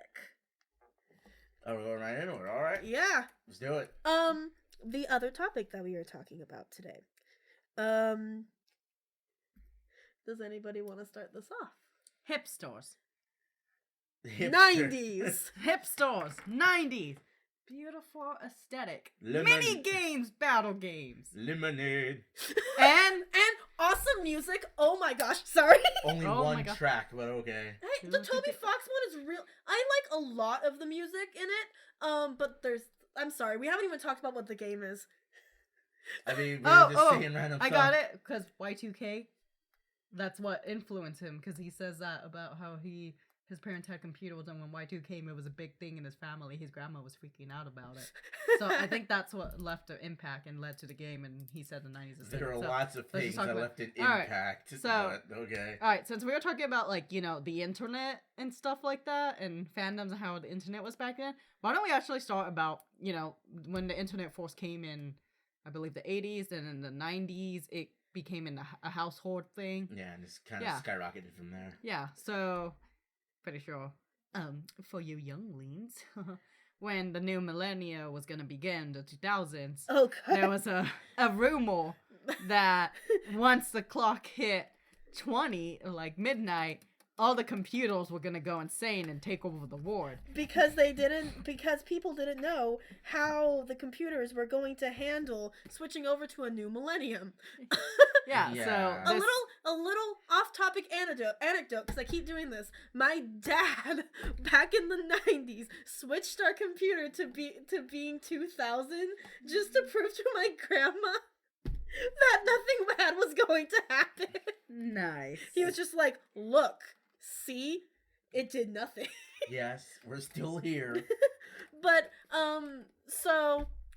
Was there something else that you wanted to add about the year 2000? Or should we move into talking about YIIK? Shrek came out in 2000. That's- so It was a good game. We can't get away from this onion guy. No matter how hard I try. okay, but in all serious note, the Y2K, that was the big event for it. That's what it was known for, and it's also the title of the next game we're gonna talk about. I'm pretty sure it's YIIK. YIIK. Yeah. I read it like that every time. It makes more sense when you see like the title screen and see that it's written in Roman numeral, but whenever you write it out, it just looks like YIIK. I can't get away from that. Like It's- when you guys first started talking about this to me, I'm like, YIIK. What is this? Like some sort of Neopet or something? I don't know what this YIIK is. But so we were talking about Y2K, a postmodern RPG, a game that is A postmodern RPG. Yeah, it's aesthetically pleasing. It is, in the words of someone who I watched on YouTube, which I cannot remember, and I'm so sorry. He called it an Earthbound-like. Yeah. Yeah, I've heard that passed around like it's like a mother-esque game. Yeah, in the way of like being a JRPG that deals with a lot, instead of being in a fantasy setting, and it has a lot more of like wacky elements. It's I like guess. Very abstract.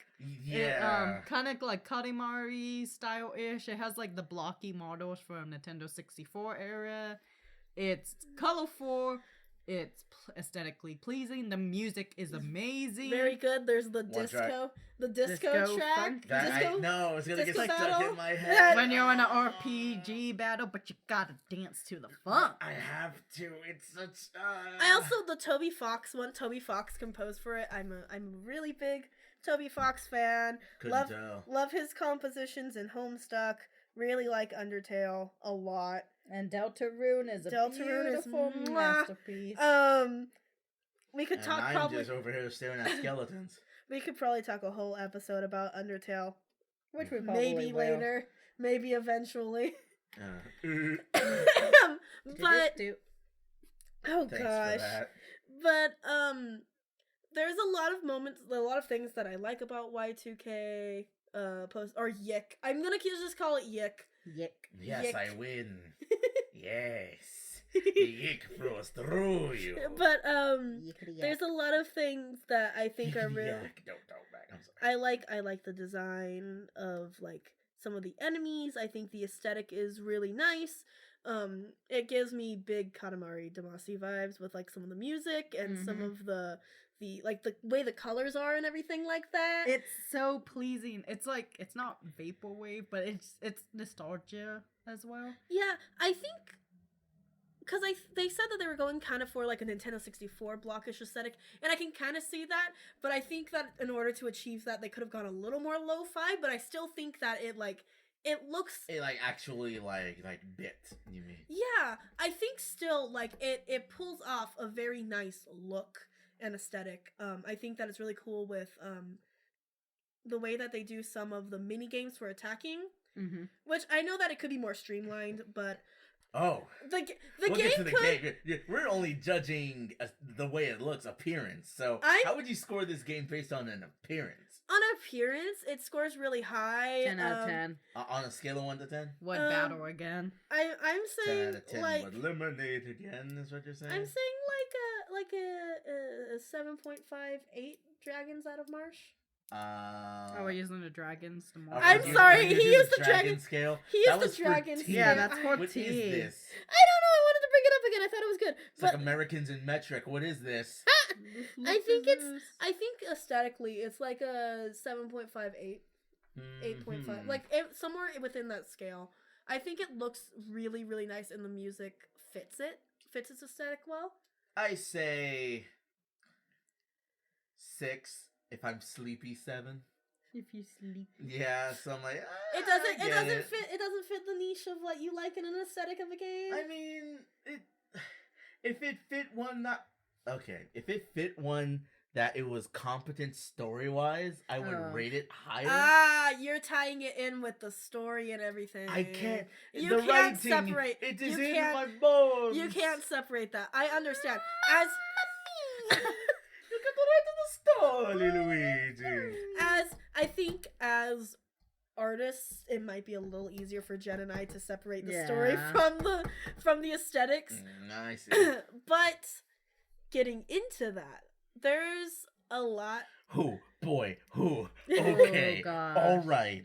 One of the major. It's a beautiful aesthetically game, but we're here for the tea. Oh yeah. And the cookie.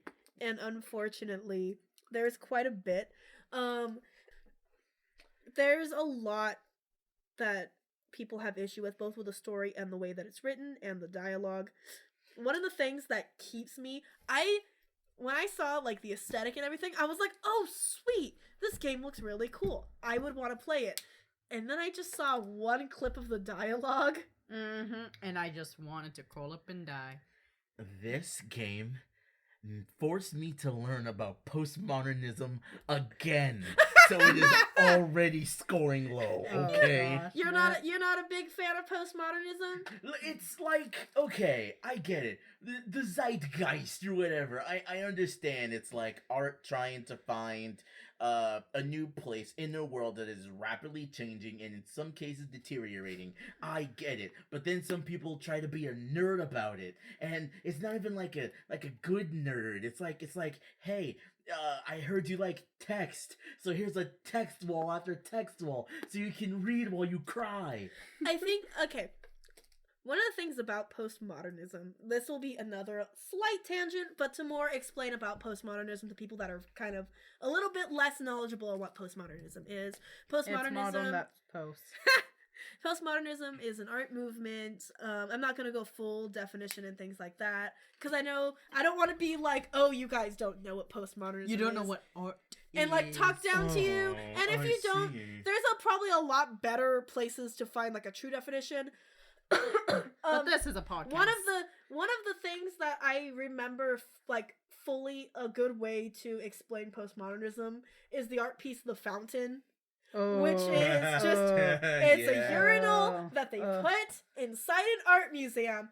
And the main thing about postmodernism is to take something that's not artistic and put it, at least one of the main tenets, or tenets like it's a religion. One of the main things of postmodernism is to take something that's not artistic and put it in an artistic sense. So, like, taking a urinal and putting it in a thing and calling it the fountain, and it's mainly gauged also upon seeing people's reactions. It's a response sometimes to the art industry in a way of talking about how, like, deconstructing art itself, deconstructing the idea of what art is. This entire idea of what it supposed, or what it was defined to be at the time. A recent example could be the banana duct tape to the wall. That can be considered a postmodern. Even technically, in certain cases, memes can be considered a form of postmodernism, which I think is very cool. Stonks. I could talk a whole bunch about memes in other contexts, but that's not what we're talking about today. We're talking about Y2K and the tea. And speaking of tea, we like finished the whole teapot already. It was polished off. So the game is supposed to be inspired by postmodernism, and there's certain elements of it that you can see.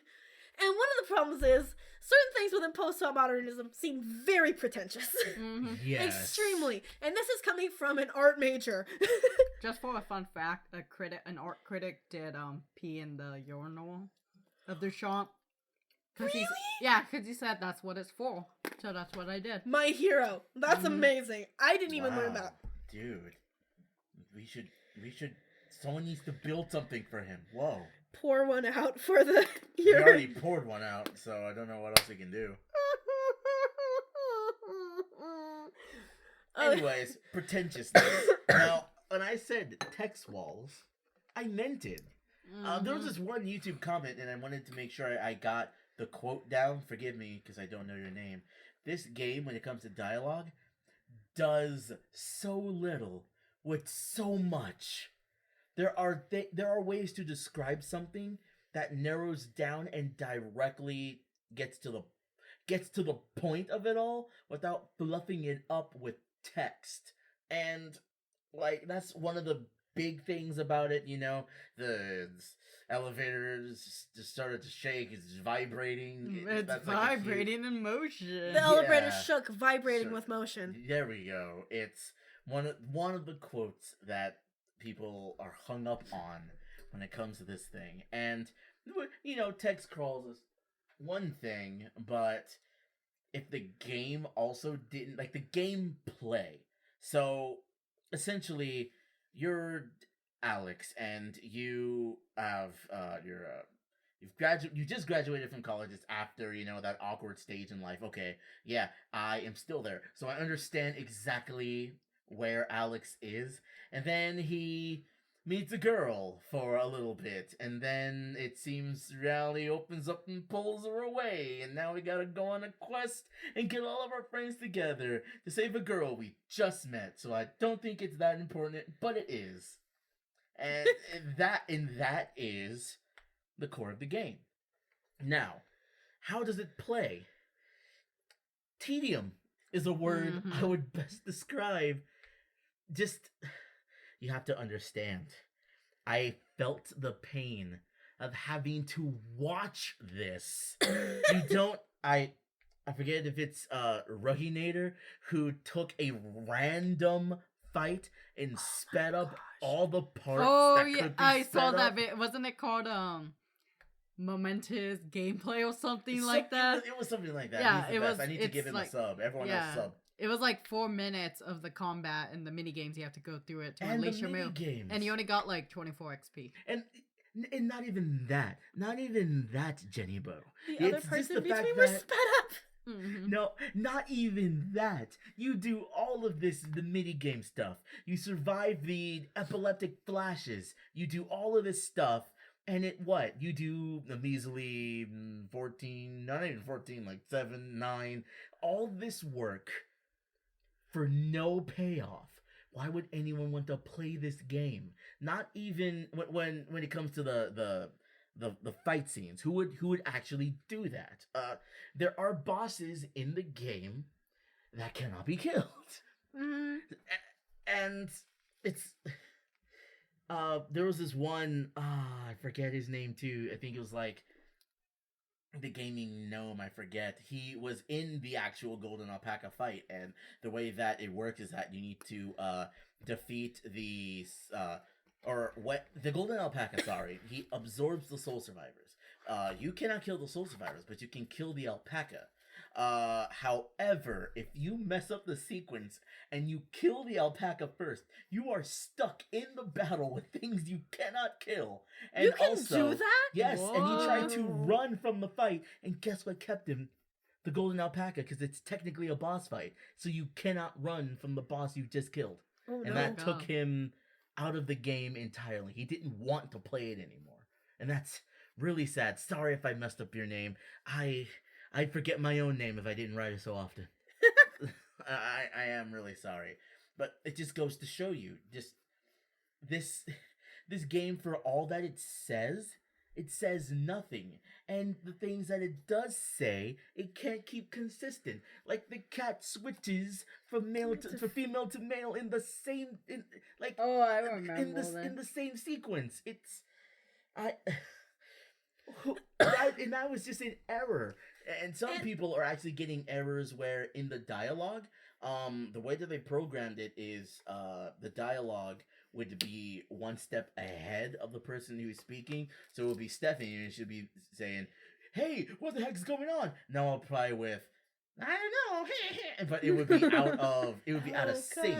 That has happened to Rugginator. I'm really sorry. It's happened to him during his playthrough, and it's really, really distracting because the text goes on for long. for a long time. So the error goes on for a long time. So you're trying to listen to people who are on the screen explain things in voices that aren't theirs because they're not synced anymore. One thing I do have to commend them for is voice acting the whole entire game. Yeah. Oh, yeah. Like, that's something where I'm like, okay, gee. Especially with all the dialogue. Yeah, All like, that you dialogue. did not need to go, like, that crazy with it, and I can commend you for that. And a lot of Okay. the voice performances are at least decent. Well, yeah, and about that, there's this point in leveling up where essentially you're it's supposed to be for laughs, and it's kind of like a moment where I'm like, there's a little bit of levity. Like I actually felt something. It's this crow that is in the mindscape, and he essentially and this is gonna be, I guess, warning for whatever the feelings this may or may not bring up, but essentially the crow leaves you like a dad leaving his son, and in the way he explains it is kind of like the same thing. Like, it's... Oh, I wonder... That might actually... Sorry, I just made a realization. I'm like, well, that could tie kind of into Alex's character since Alex's dad is gone. And I think that's what they were trying to accomplish, but the fact that all of this dialogue, like, listen, son, I don't know when I'm gonna be back, and it's coming out of a crow, kind of tickled me in a way. Like, it's definitely serious dialogue, but it's matched up with such comedy. And that's another thing too, is that this game doesn't know how. It just picks the wrong emotions for the wrong times, because we're going to be talking, a character will be talking about a very, very serious issue. I'm not sure if any of you want to go in depth about that, but immediately after that, we have the golden alpaca fight, which Yes. it's still, I'm really sorry for the dude who got stuck in that fight. But Oh, God. and it doesn't know how lemonade to pick what it wants to be at the time. It doesn't know if it wants to be a heartfelt, super deep, mother-esque story, or it wants to be one of those we're super referential, the panda bear, you know? There's like, and there's a way to balance the two. Mhm. There's a lot of Sorry. games that pull off that balance, but I think that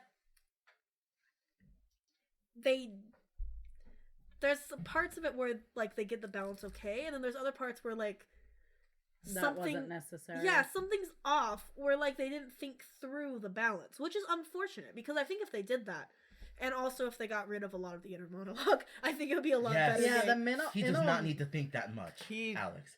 needs to shut up sometimes.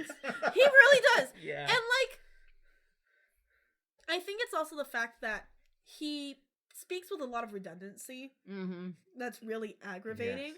And like, you can have a character that's supposed to be really pretentious. Like, you can make a character that's pretentious without making the audience feel Mm-hmm. You can still bored make and that irritated character with the game. entertaining while he is in fact pretentious. Like there Yes. is I believe an interview of one of the creators where they explain about how because a lot of people when Y2 came out, a lot of people made reviews about how they didn't like the main protagonist Alex, Mm-hmm. and he was explaining about how those like in novels and in TV shows, you know, you have a-hole characters like House from House MD. I forgot who else they used as example. Sherlock Holmes. Sherlock Holmes, who are pretentious and a-holes, but everybody likes them. And he was explaining that it's probably easier to like that because, you know, it's in a novel and games are different. But it's like, Not necessarily. I mean, I know a person who likes Bede of all characters. Oh, God. So, not necessarily. It can be done in both mediums. it's like people just have bad tastes. Alexis, love you. Whoa. Love you. Wow. Oh, I didn't even say all Wow. that. You came for her whole Oh. existence. No, Oh. but there's a way to do characters that are super You know. unlikable, or that make bad choices, or that say the wrong things, or that do horrible stuff. I mean, technically, when you think about it, Scott Pilgrim's kind of an unlikable person at points. He is. And, like- especially in the comics. Yeah, like, but there's ways to make characters like that work and make it where you root for the character. Alex just seems- Gideon from Scott Pilgrim in the comics. He's Oh, a Gideon, you're right. pretentious a-hole. He is a jerk. He's a douchebag. He's the 7th X. He's evil. He's an a-hole, and he's charming. Especially in the movie, he's very charming and stuff, even though he's an a-hole. And, again, Scott Pilgrim did have a video game. Gideon is in it. Scott Pilgrim needs to come on the Nintendo Switch. Come on, Ubisoft. Universal Studios. Brian O'Malley is down for it. It's gonna make him his life goal. Anyways, indie games are coming on the Switch, and Scott Pilgrim deserves to be on the Switch. We need Scott Pilgrim back. Anyways, rant over, going back to the controversy. At least it has a story you can follow. There are characters who are a-holes and people love, even in video games, but... Yeah, so just to say that it's a medium that's better left for prose and writing really just is an insult to video games, where that is not only a possibility, but it has been done. It has been done. That's all you can really say. Done, and to say that like your character is like it's supposed to be this pretentious character who is outside of the mental realms of the people he's surrounded with, and honestly, I don't even understand how, if this is truly the character, how Alex even has friends at the end of this thing. That's another thing. I think for a character to work that's a jerk, his actions need to have consequences. And granted, there are times when his actions have consequences. He tells Rory that he doesn't care about his dead sister, and he gets yelled at by everyone and has to apologize, or doesn't, and then certain things happen. But then there are also characters who throw the apology towards Alex first. It seems more like they are wrong, but Alex never is.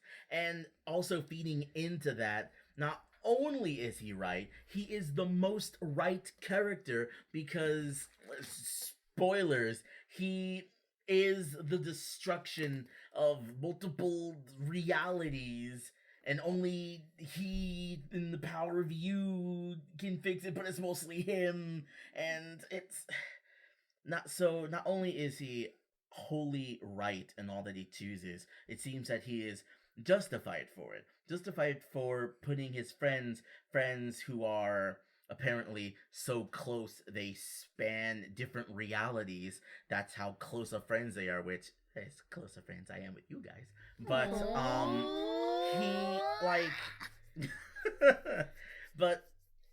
he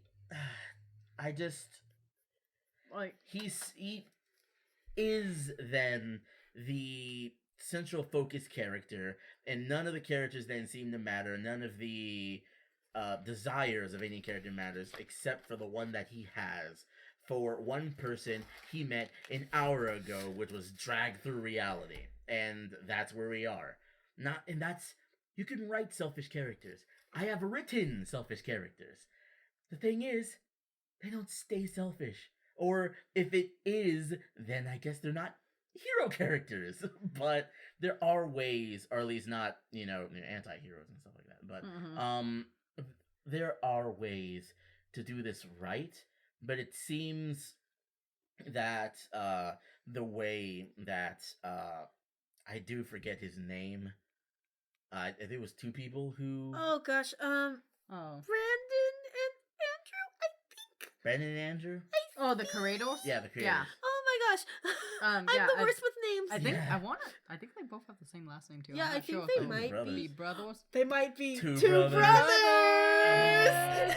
Speaking of pretentiousness, and this just adds on to Alex's character that he's wearing a Two Brothers shirt with Two Brothers on it. Two Brothers is mentioned in the game at the arcade. The way it's mentioned at the end. I think the way that Two Brothers is mentioned in the arcade, I think, is worst because. Oh my gosh, I think the character's name is Michael. I keep wanting to call because I was watching... the photographer? Yeah, I was watching a playthrough where someone called him Hogarth because he looks like Hogarth from Iron Giant but grown up. Oh, and I cannot get that out of my head. Because this game is art.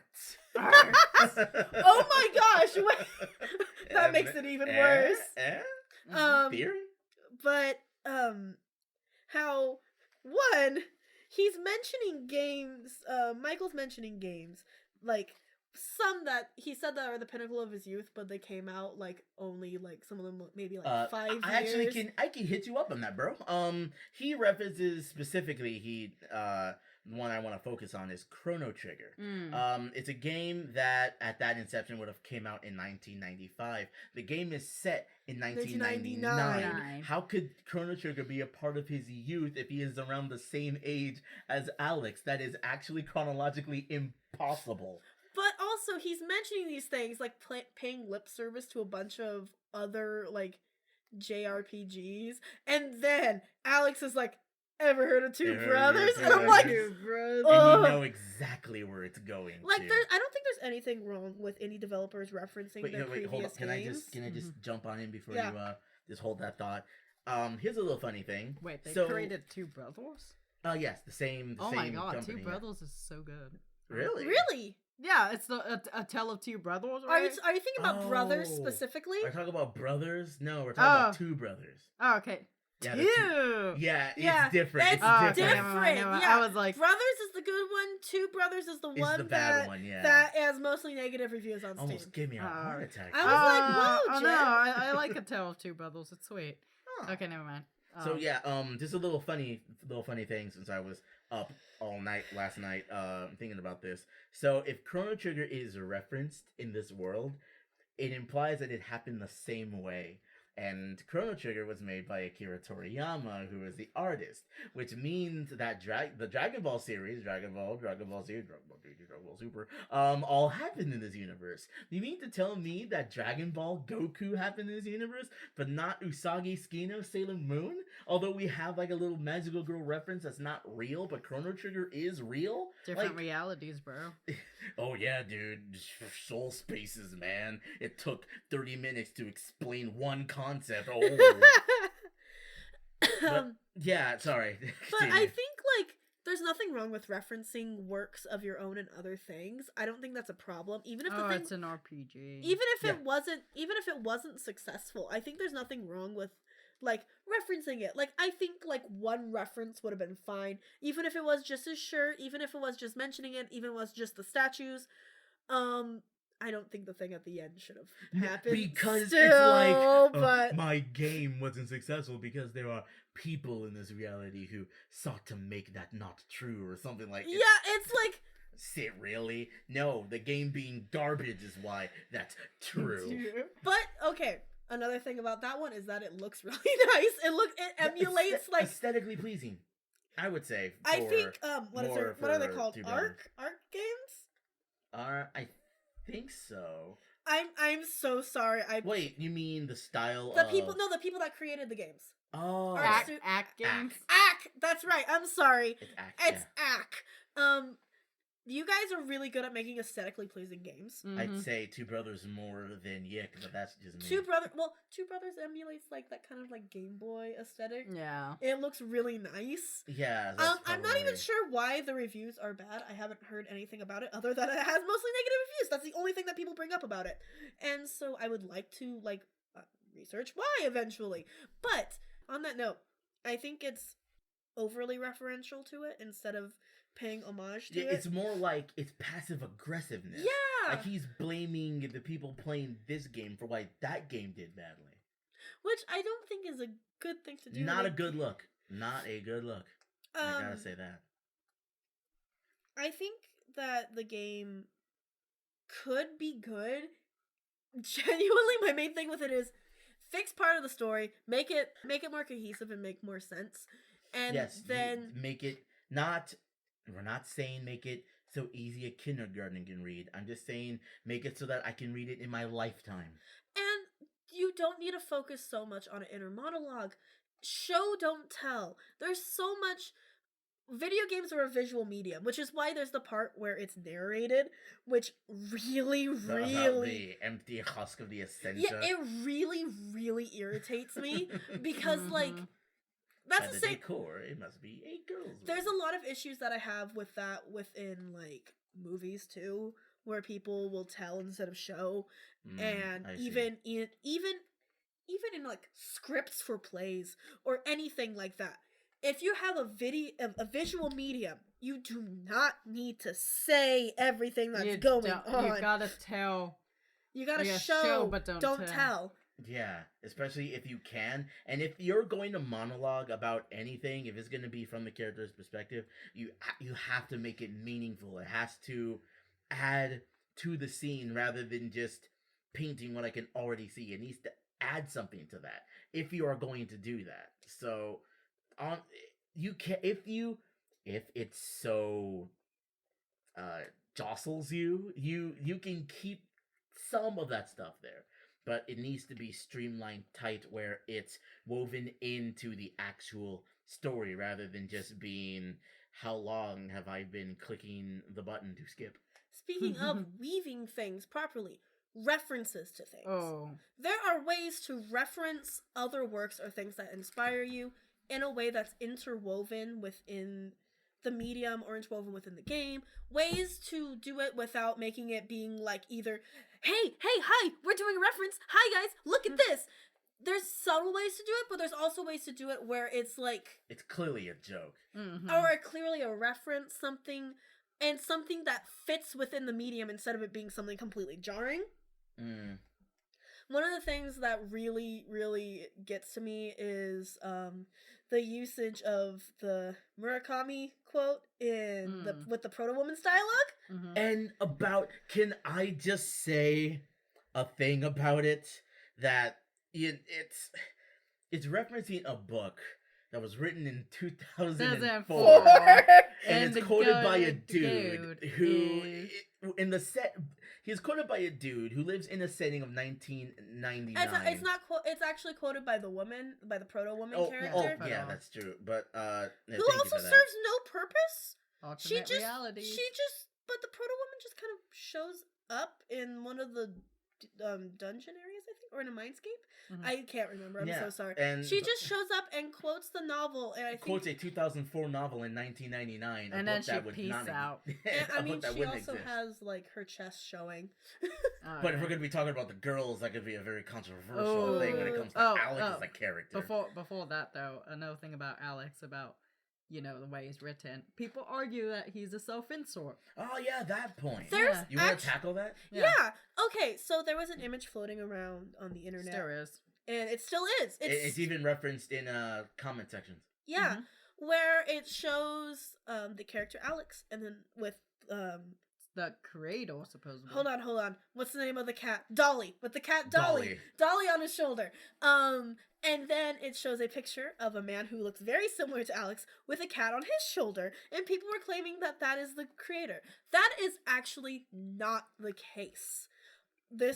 Misinformation has spread around to so many people. I believed it when I first saw it. Mm-hmm. It's one of the major talking points, and it's just completely untrue. And it's one of the things that I really wanted to clear up once I found out that it wasn't true, because I think that arguments can get very, very twisted up within things that are like false, and then it just makes everything else fall apart about it. And that gets everything all muddied. Also, really quick interjection. If you wanted to know the novel, it's Haruki Murakami's novel After Dark. Oh, yeah. Where the quote comes from. Mm-hmm. It doesn't officially fully rule out Alex from being a potential self-insert. It makes him a Mary Sue, just not a... Well, they do mention, I believe, in one of the interviews about how they all see his, like, hipster aesthetics. Because, like... And when hipster aesthetics that... Or no, it was the scene with Rory that would kind of not fit in 1999, because that's more of a... Yes. Yeah. But one of the things I want to say, it doesn't, like, rule out 100% that Alex isn't a self-insert, but it does, like, basically make it where it's like, no, he's not, his look isn't because he's literally designed after one of the devs. That's just completely untrue. Yeah, to make it a one-to-one, like, photocopied image, no. But you're saying there may be... There's people that are still like, well, it doesn't fully rule it out. And I'm like, well, yeah, of course. You can make a character that doesn't look anything like you and can still be a self-insert emotionally. Mm-hmm. But, like, I think that making it... I think that making it a talking point of it, it's a self-insert, like, it's been completely proven that it isn't, like, by the looks. The theory has been discredited, myth busted. That's not... Our job is here, is done. That picture is not the dev. Oof. Okay, So, but one of the things that you did bring up Oh, was the ladies. well, of actually, I the- was gonna first. Oh. I will talk about that in just a second because I can go on a huge tangent on that too. But there's the character Rory who Mhm. refers.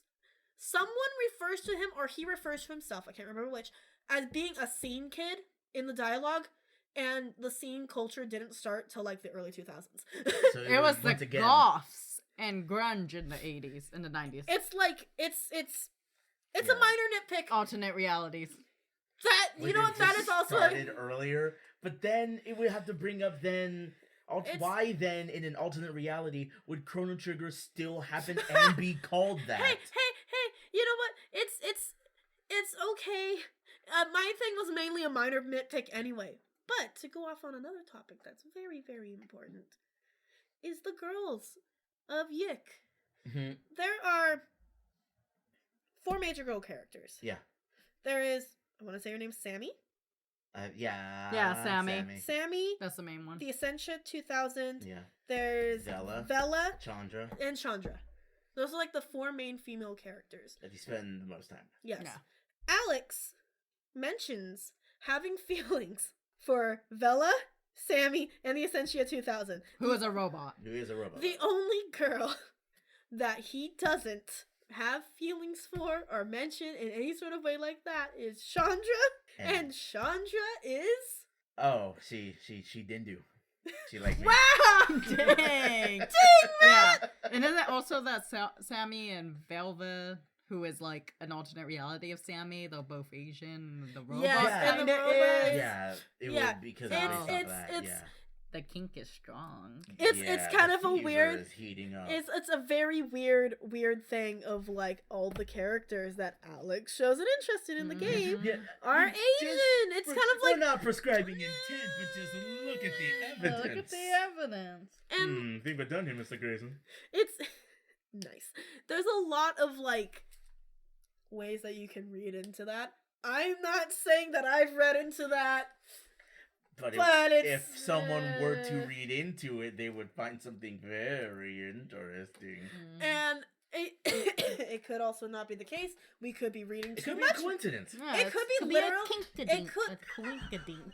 There's a lot that we could be reading. We could just be reading way too much into it and like trying to find meaning that isn't there. Mhm. But you have to understand what game this is. But yeah, Yes. there is also that. One of the things also that is going to be a really major talking point for me specifically, is the inspiration for the character of Sammy. Oh. Oh, Yeah, boy. once This again, is- this is a huge touchy This is- topic. This super delves serious. into a very serious and very touchy topic. Mhm. Which Well, and it's a case that has been talked about a lot on the internet. And when I Yeah. learned about this stuff, it is crazy. Yeah, once again, we are now going to be talking about a real life person. We're going to be talking about mental issues, mental health, and death.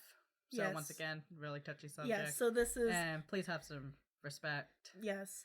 Yeah. So this is in regards to the case of Elisa Lam, which happened I believe 2000. 2013 I believe so. thereabouts.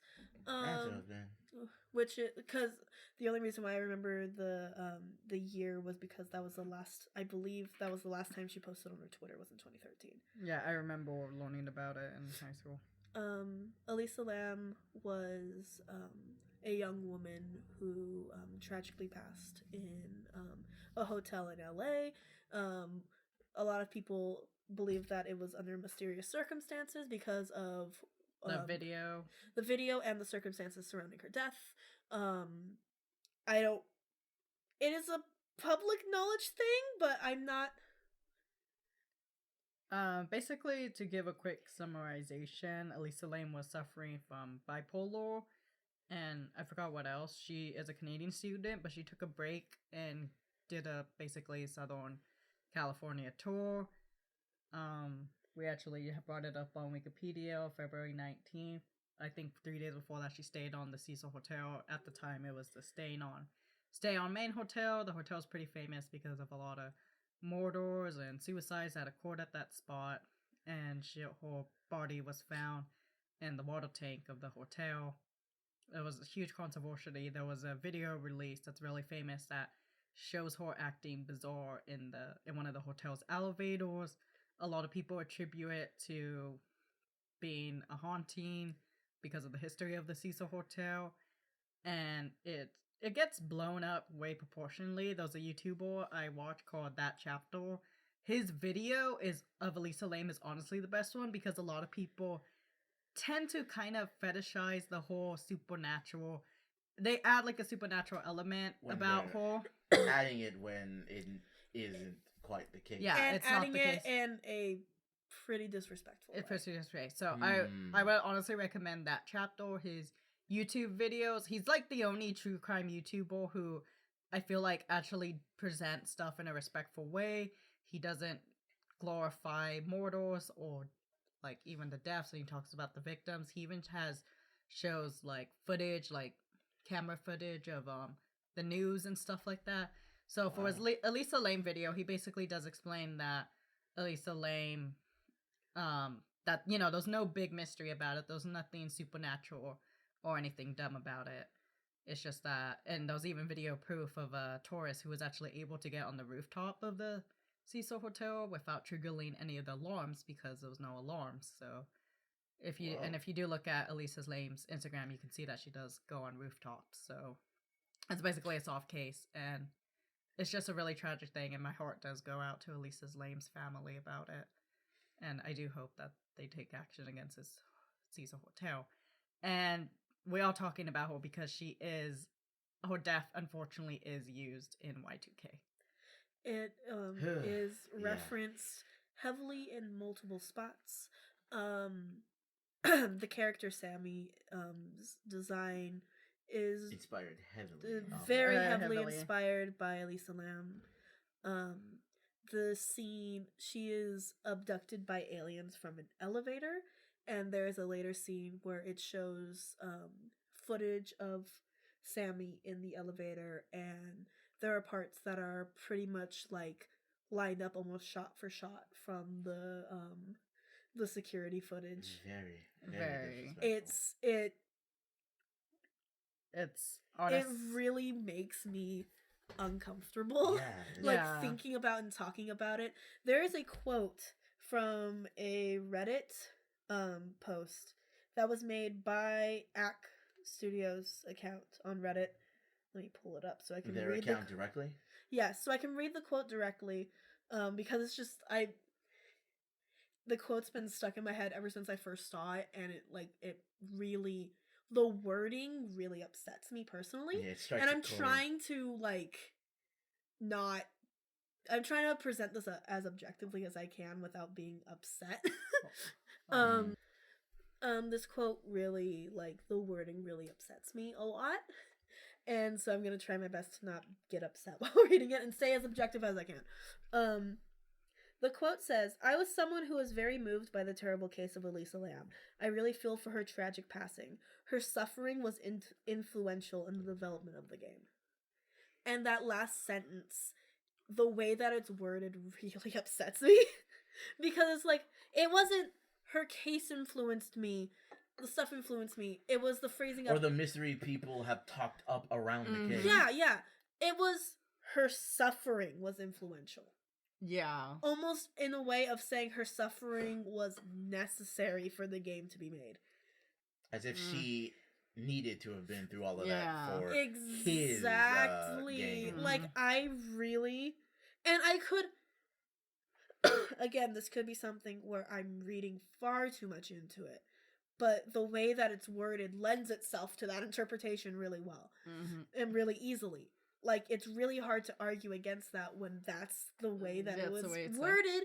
And when you're typing something up, you have time to rethink. You have time to edit. Yep. That didn't need to be there. That comment was deleted. Oh. So that makes me feel... Really gets my noggin jogging. It really activates my almonds, man. It... And... In the most serious case of that phrase, too, it's if then... that case, if you didn't mean those words, then there wouldn't be any problem to leave it up then. And it's also, there's a couple other instances. One being in the secret ending, where the main character, Alex, ends up with Sammy and stays in the elevator with her for the rest of his life, basically.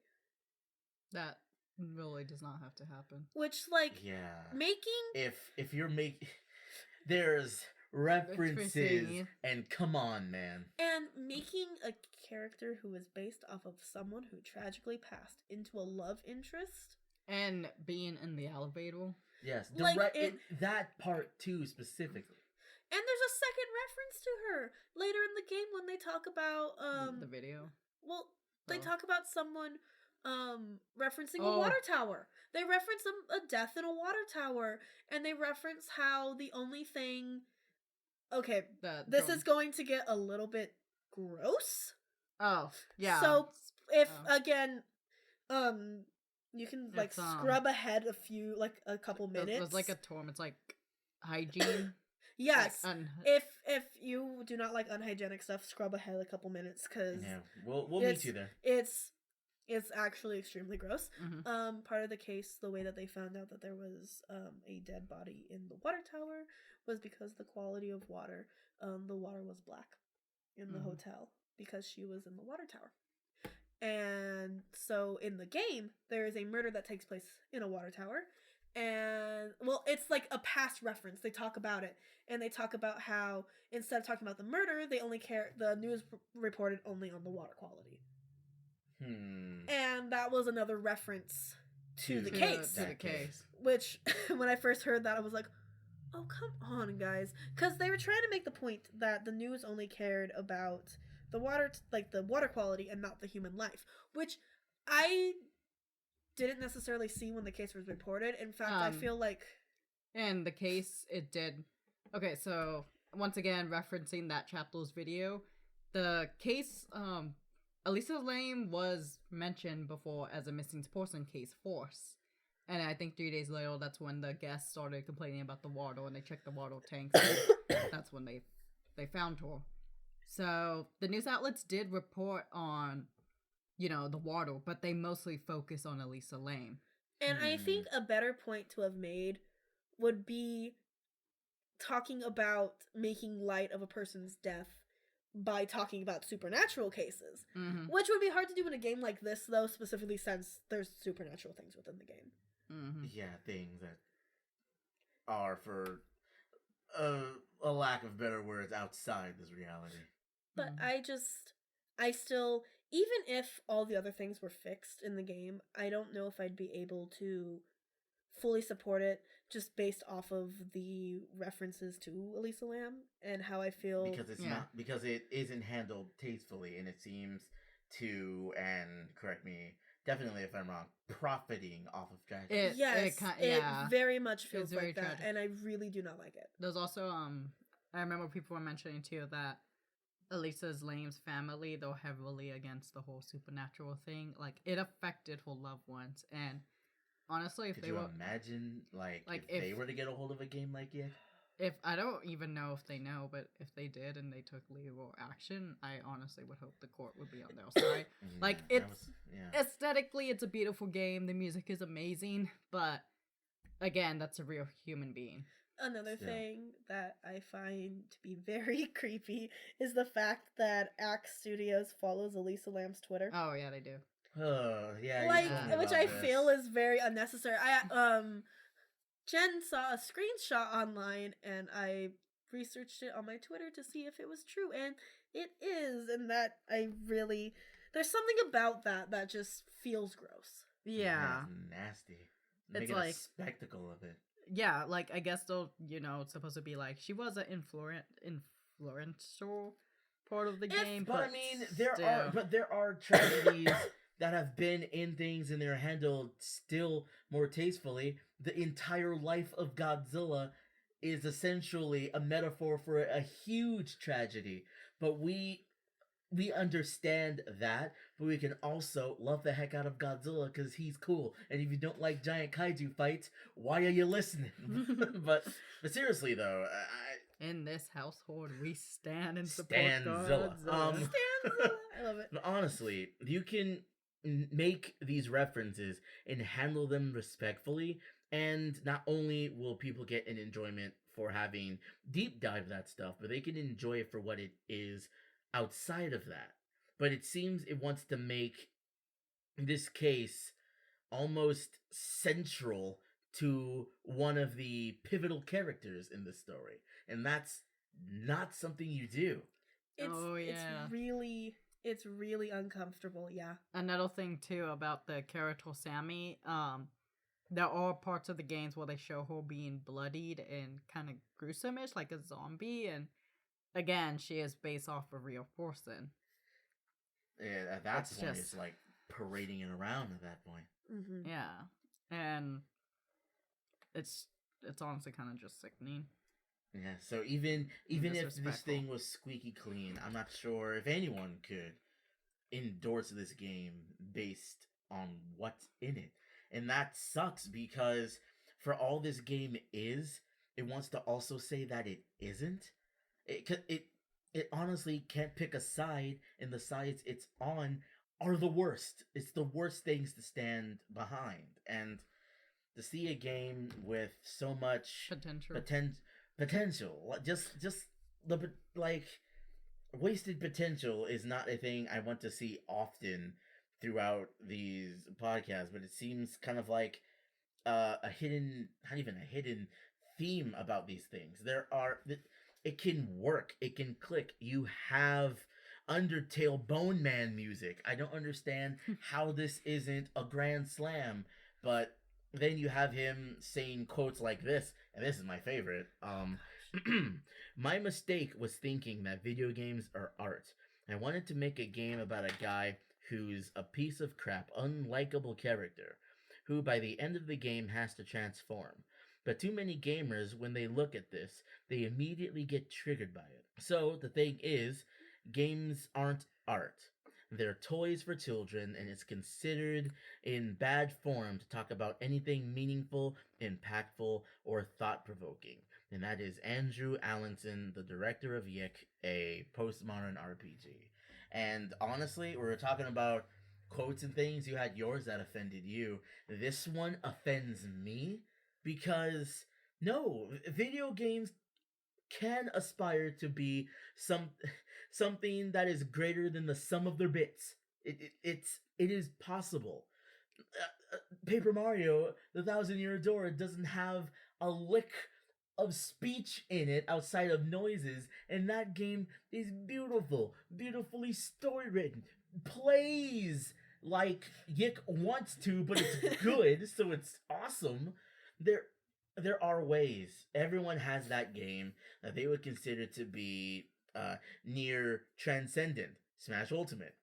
We've been to the Melee Canyon. We ain't going back to that stinkhole. I've seen Persona 5. Lots of things about Persona 5. Kingdom Hearts 3, kind of confusing, but it's it's a quote right there.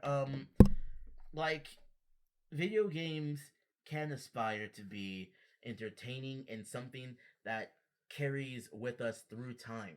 Kind of like art piece that really resonate with you. It kind of becomes a part of what you aspire to make in the future. You want to make stuff like it.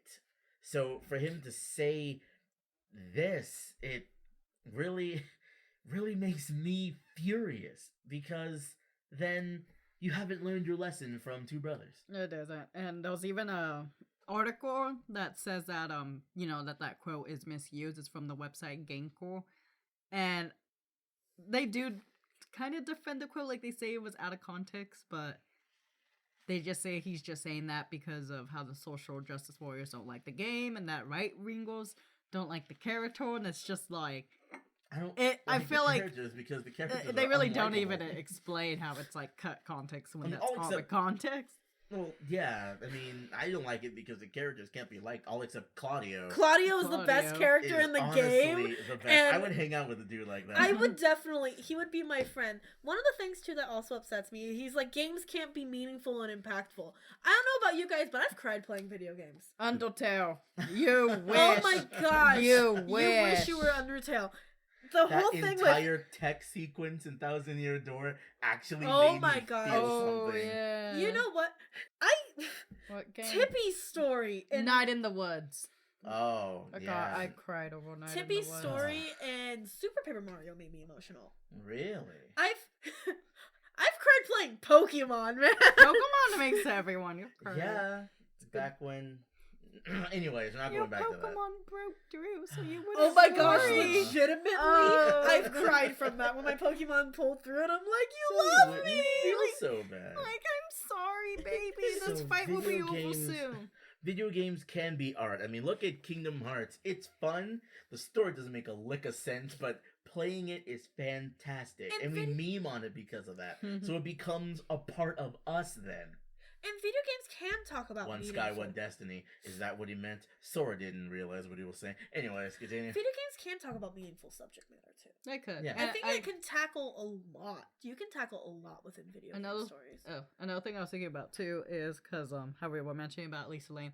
I know some people are gonna argue like, okay, but there are other video games that do mention like true life crimes, like especially L.A. Norm. I believe they have the Black Dahlia.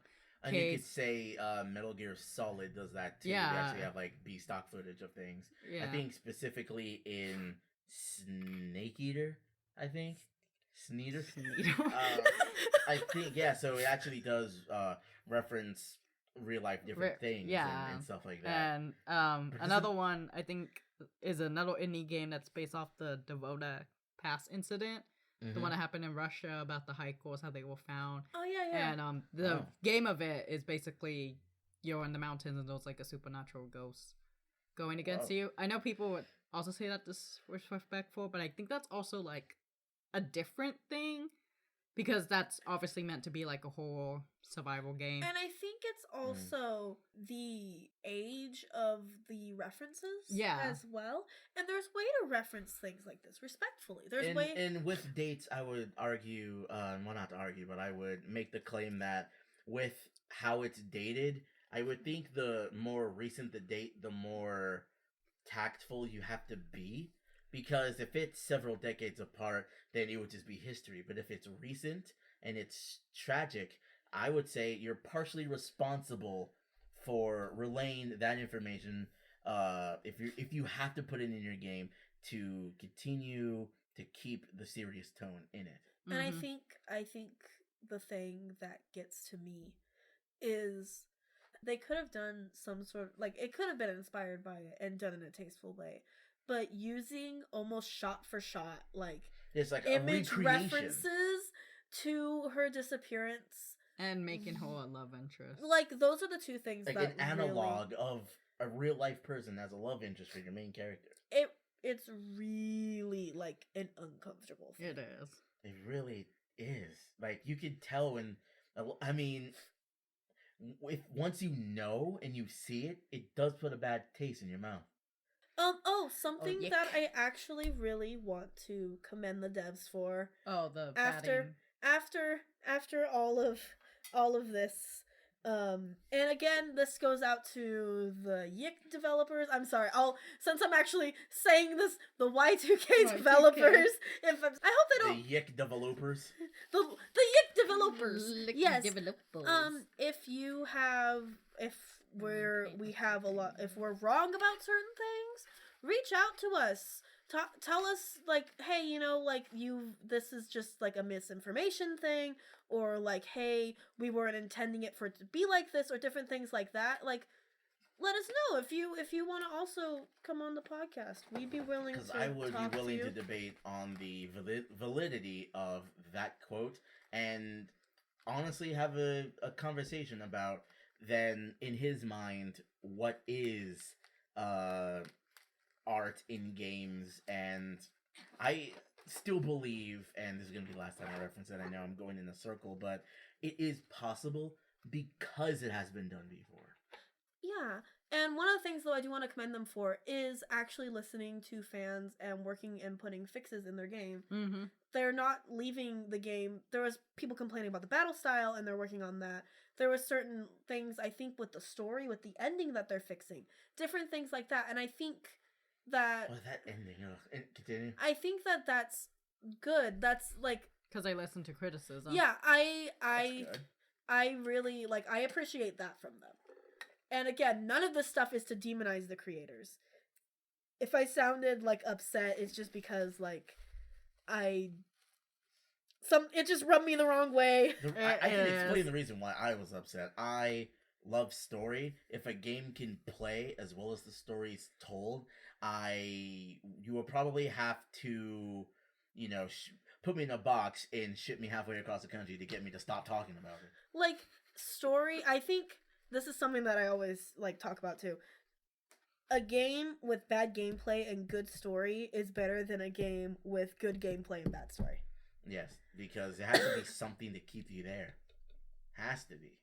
And it's super crucial, and I really wish that when it comes to story and references and all of these ingredients for good story, that it's paid attention more. And I think with story, it kind of links the two games that we talked about together, in a sense, that they have a chance to shape up. There are things wrong, there are things very wrong, but if they take the right steps in order to make them right, they can make something good still out of them. And I'm only upset because I care so much. Yeah, they have the potential, they have the resources, they have the skills, and they're getting criticism. Act Studios is doing a great job responding to it, and Yandere Dev, I'm pretty sure he can do it too, if he just I guess fix his mindset. Yeah. This was a kind of heavy episode at points. Heavy. Yeah, thank you guys so much for listening. Hanging in there. I apologize for any sort of like either being upset or just any sort of like heaviness that was with this episode. Thank you so much for listening. If you have any input, anything about that, we all have our own personal Instagrams and Tumblrs. Mine, everything for me is Chibi Cookie. Everything for Matt is Beastkachu. Yeah. Jen has 2 different ones. It's Charcoal Daydreams and Rainbow Nightmares. We as a podcast go by Fandom Tea Party Podcast on Instagram and Tumblr. We have a Twitter that is @WhatWeSippin. If you want to also show us pictures of you drinking along with us with the tea, you can hashtag it with #WhatWeSippin. We are also going to be starting a Patreon, so keep your eyes open for that. We'll be posting about that on our Instagram as well. And there may be a Discord coming into the future with Yeah. my Patreon. Ooh, yes. Yeah. A Discord where you can reach out to us. It'll be a fun thing. Fun little tea party, maybe. Yeah. You can always suggest new ideas, fandoms you want us to take a dip in. Or take a sip of. That sounds really creepy. Sip. Yeah, thank you Slop, for listening along with us to these different topics. Remember to stay positive, keep your head up. Remember that even if things look bleak now, things are gonna get better. They tend to. And and always reach out, take care of your mental health. Just take care of yourself. There's Always. someone This there. goes for everyone. Just take care of yourself. The tea we were drinking was Lavender Rose. It was pretty good. In case you forgot. And speaking of roses, Valentine's Day. We are going to be doing a late Valentine's Day episode because our episode will be airing after Valentine's Day, but it is going to be about shipping. I cannot wait. I am gearing up already. you can send us some ships. Send us some ships. We also might be talking about a certain movie that is coming out on Valentine's Day. Oh, certain one, if you can So- catch it. So, be ready for that. And we are going to be drinking some matcha tea because we're super big weebs. So, if you want to get ready, purchase some matcha tea. There's a few good brands. The powdered one is my personal favorite because I like how like kind of funky and bitter it is. Funky. But there's also like matcha latte stuff that you can get at like Daiso for like $1.50. Oh yeah. So if you want to drink along with us, go ahead, purchase some matcha tea, get ready, sit down so you can be sipping on the same thing that we're sipping. Don't forget, the day after Valentine's Day, candies will be like 50% off. Super cheap. Save yourself And some snacks. Personally, I will catch you guys on the battlefield in the next waifu war. Remember to sip that and get that itcha.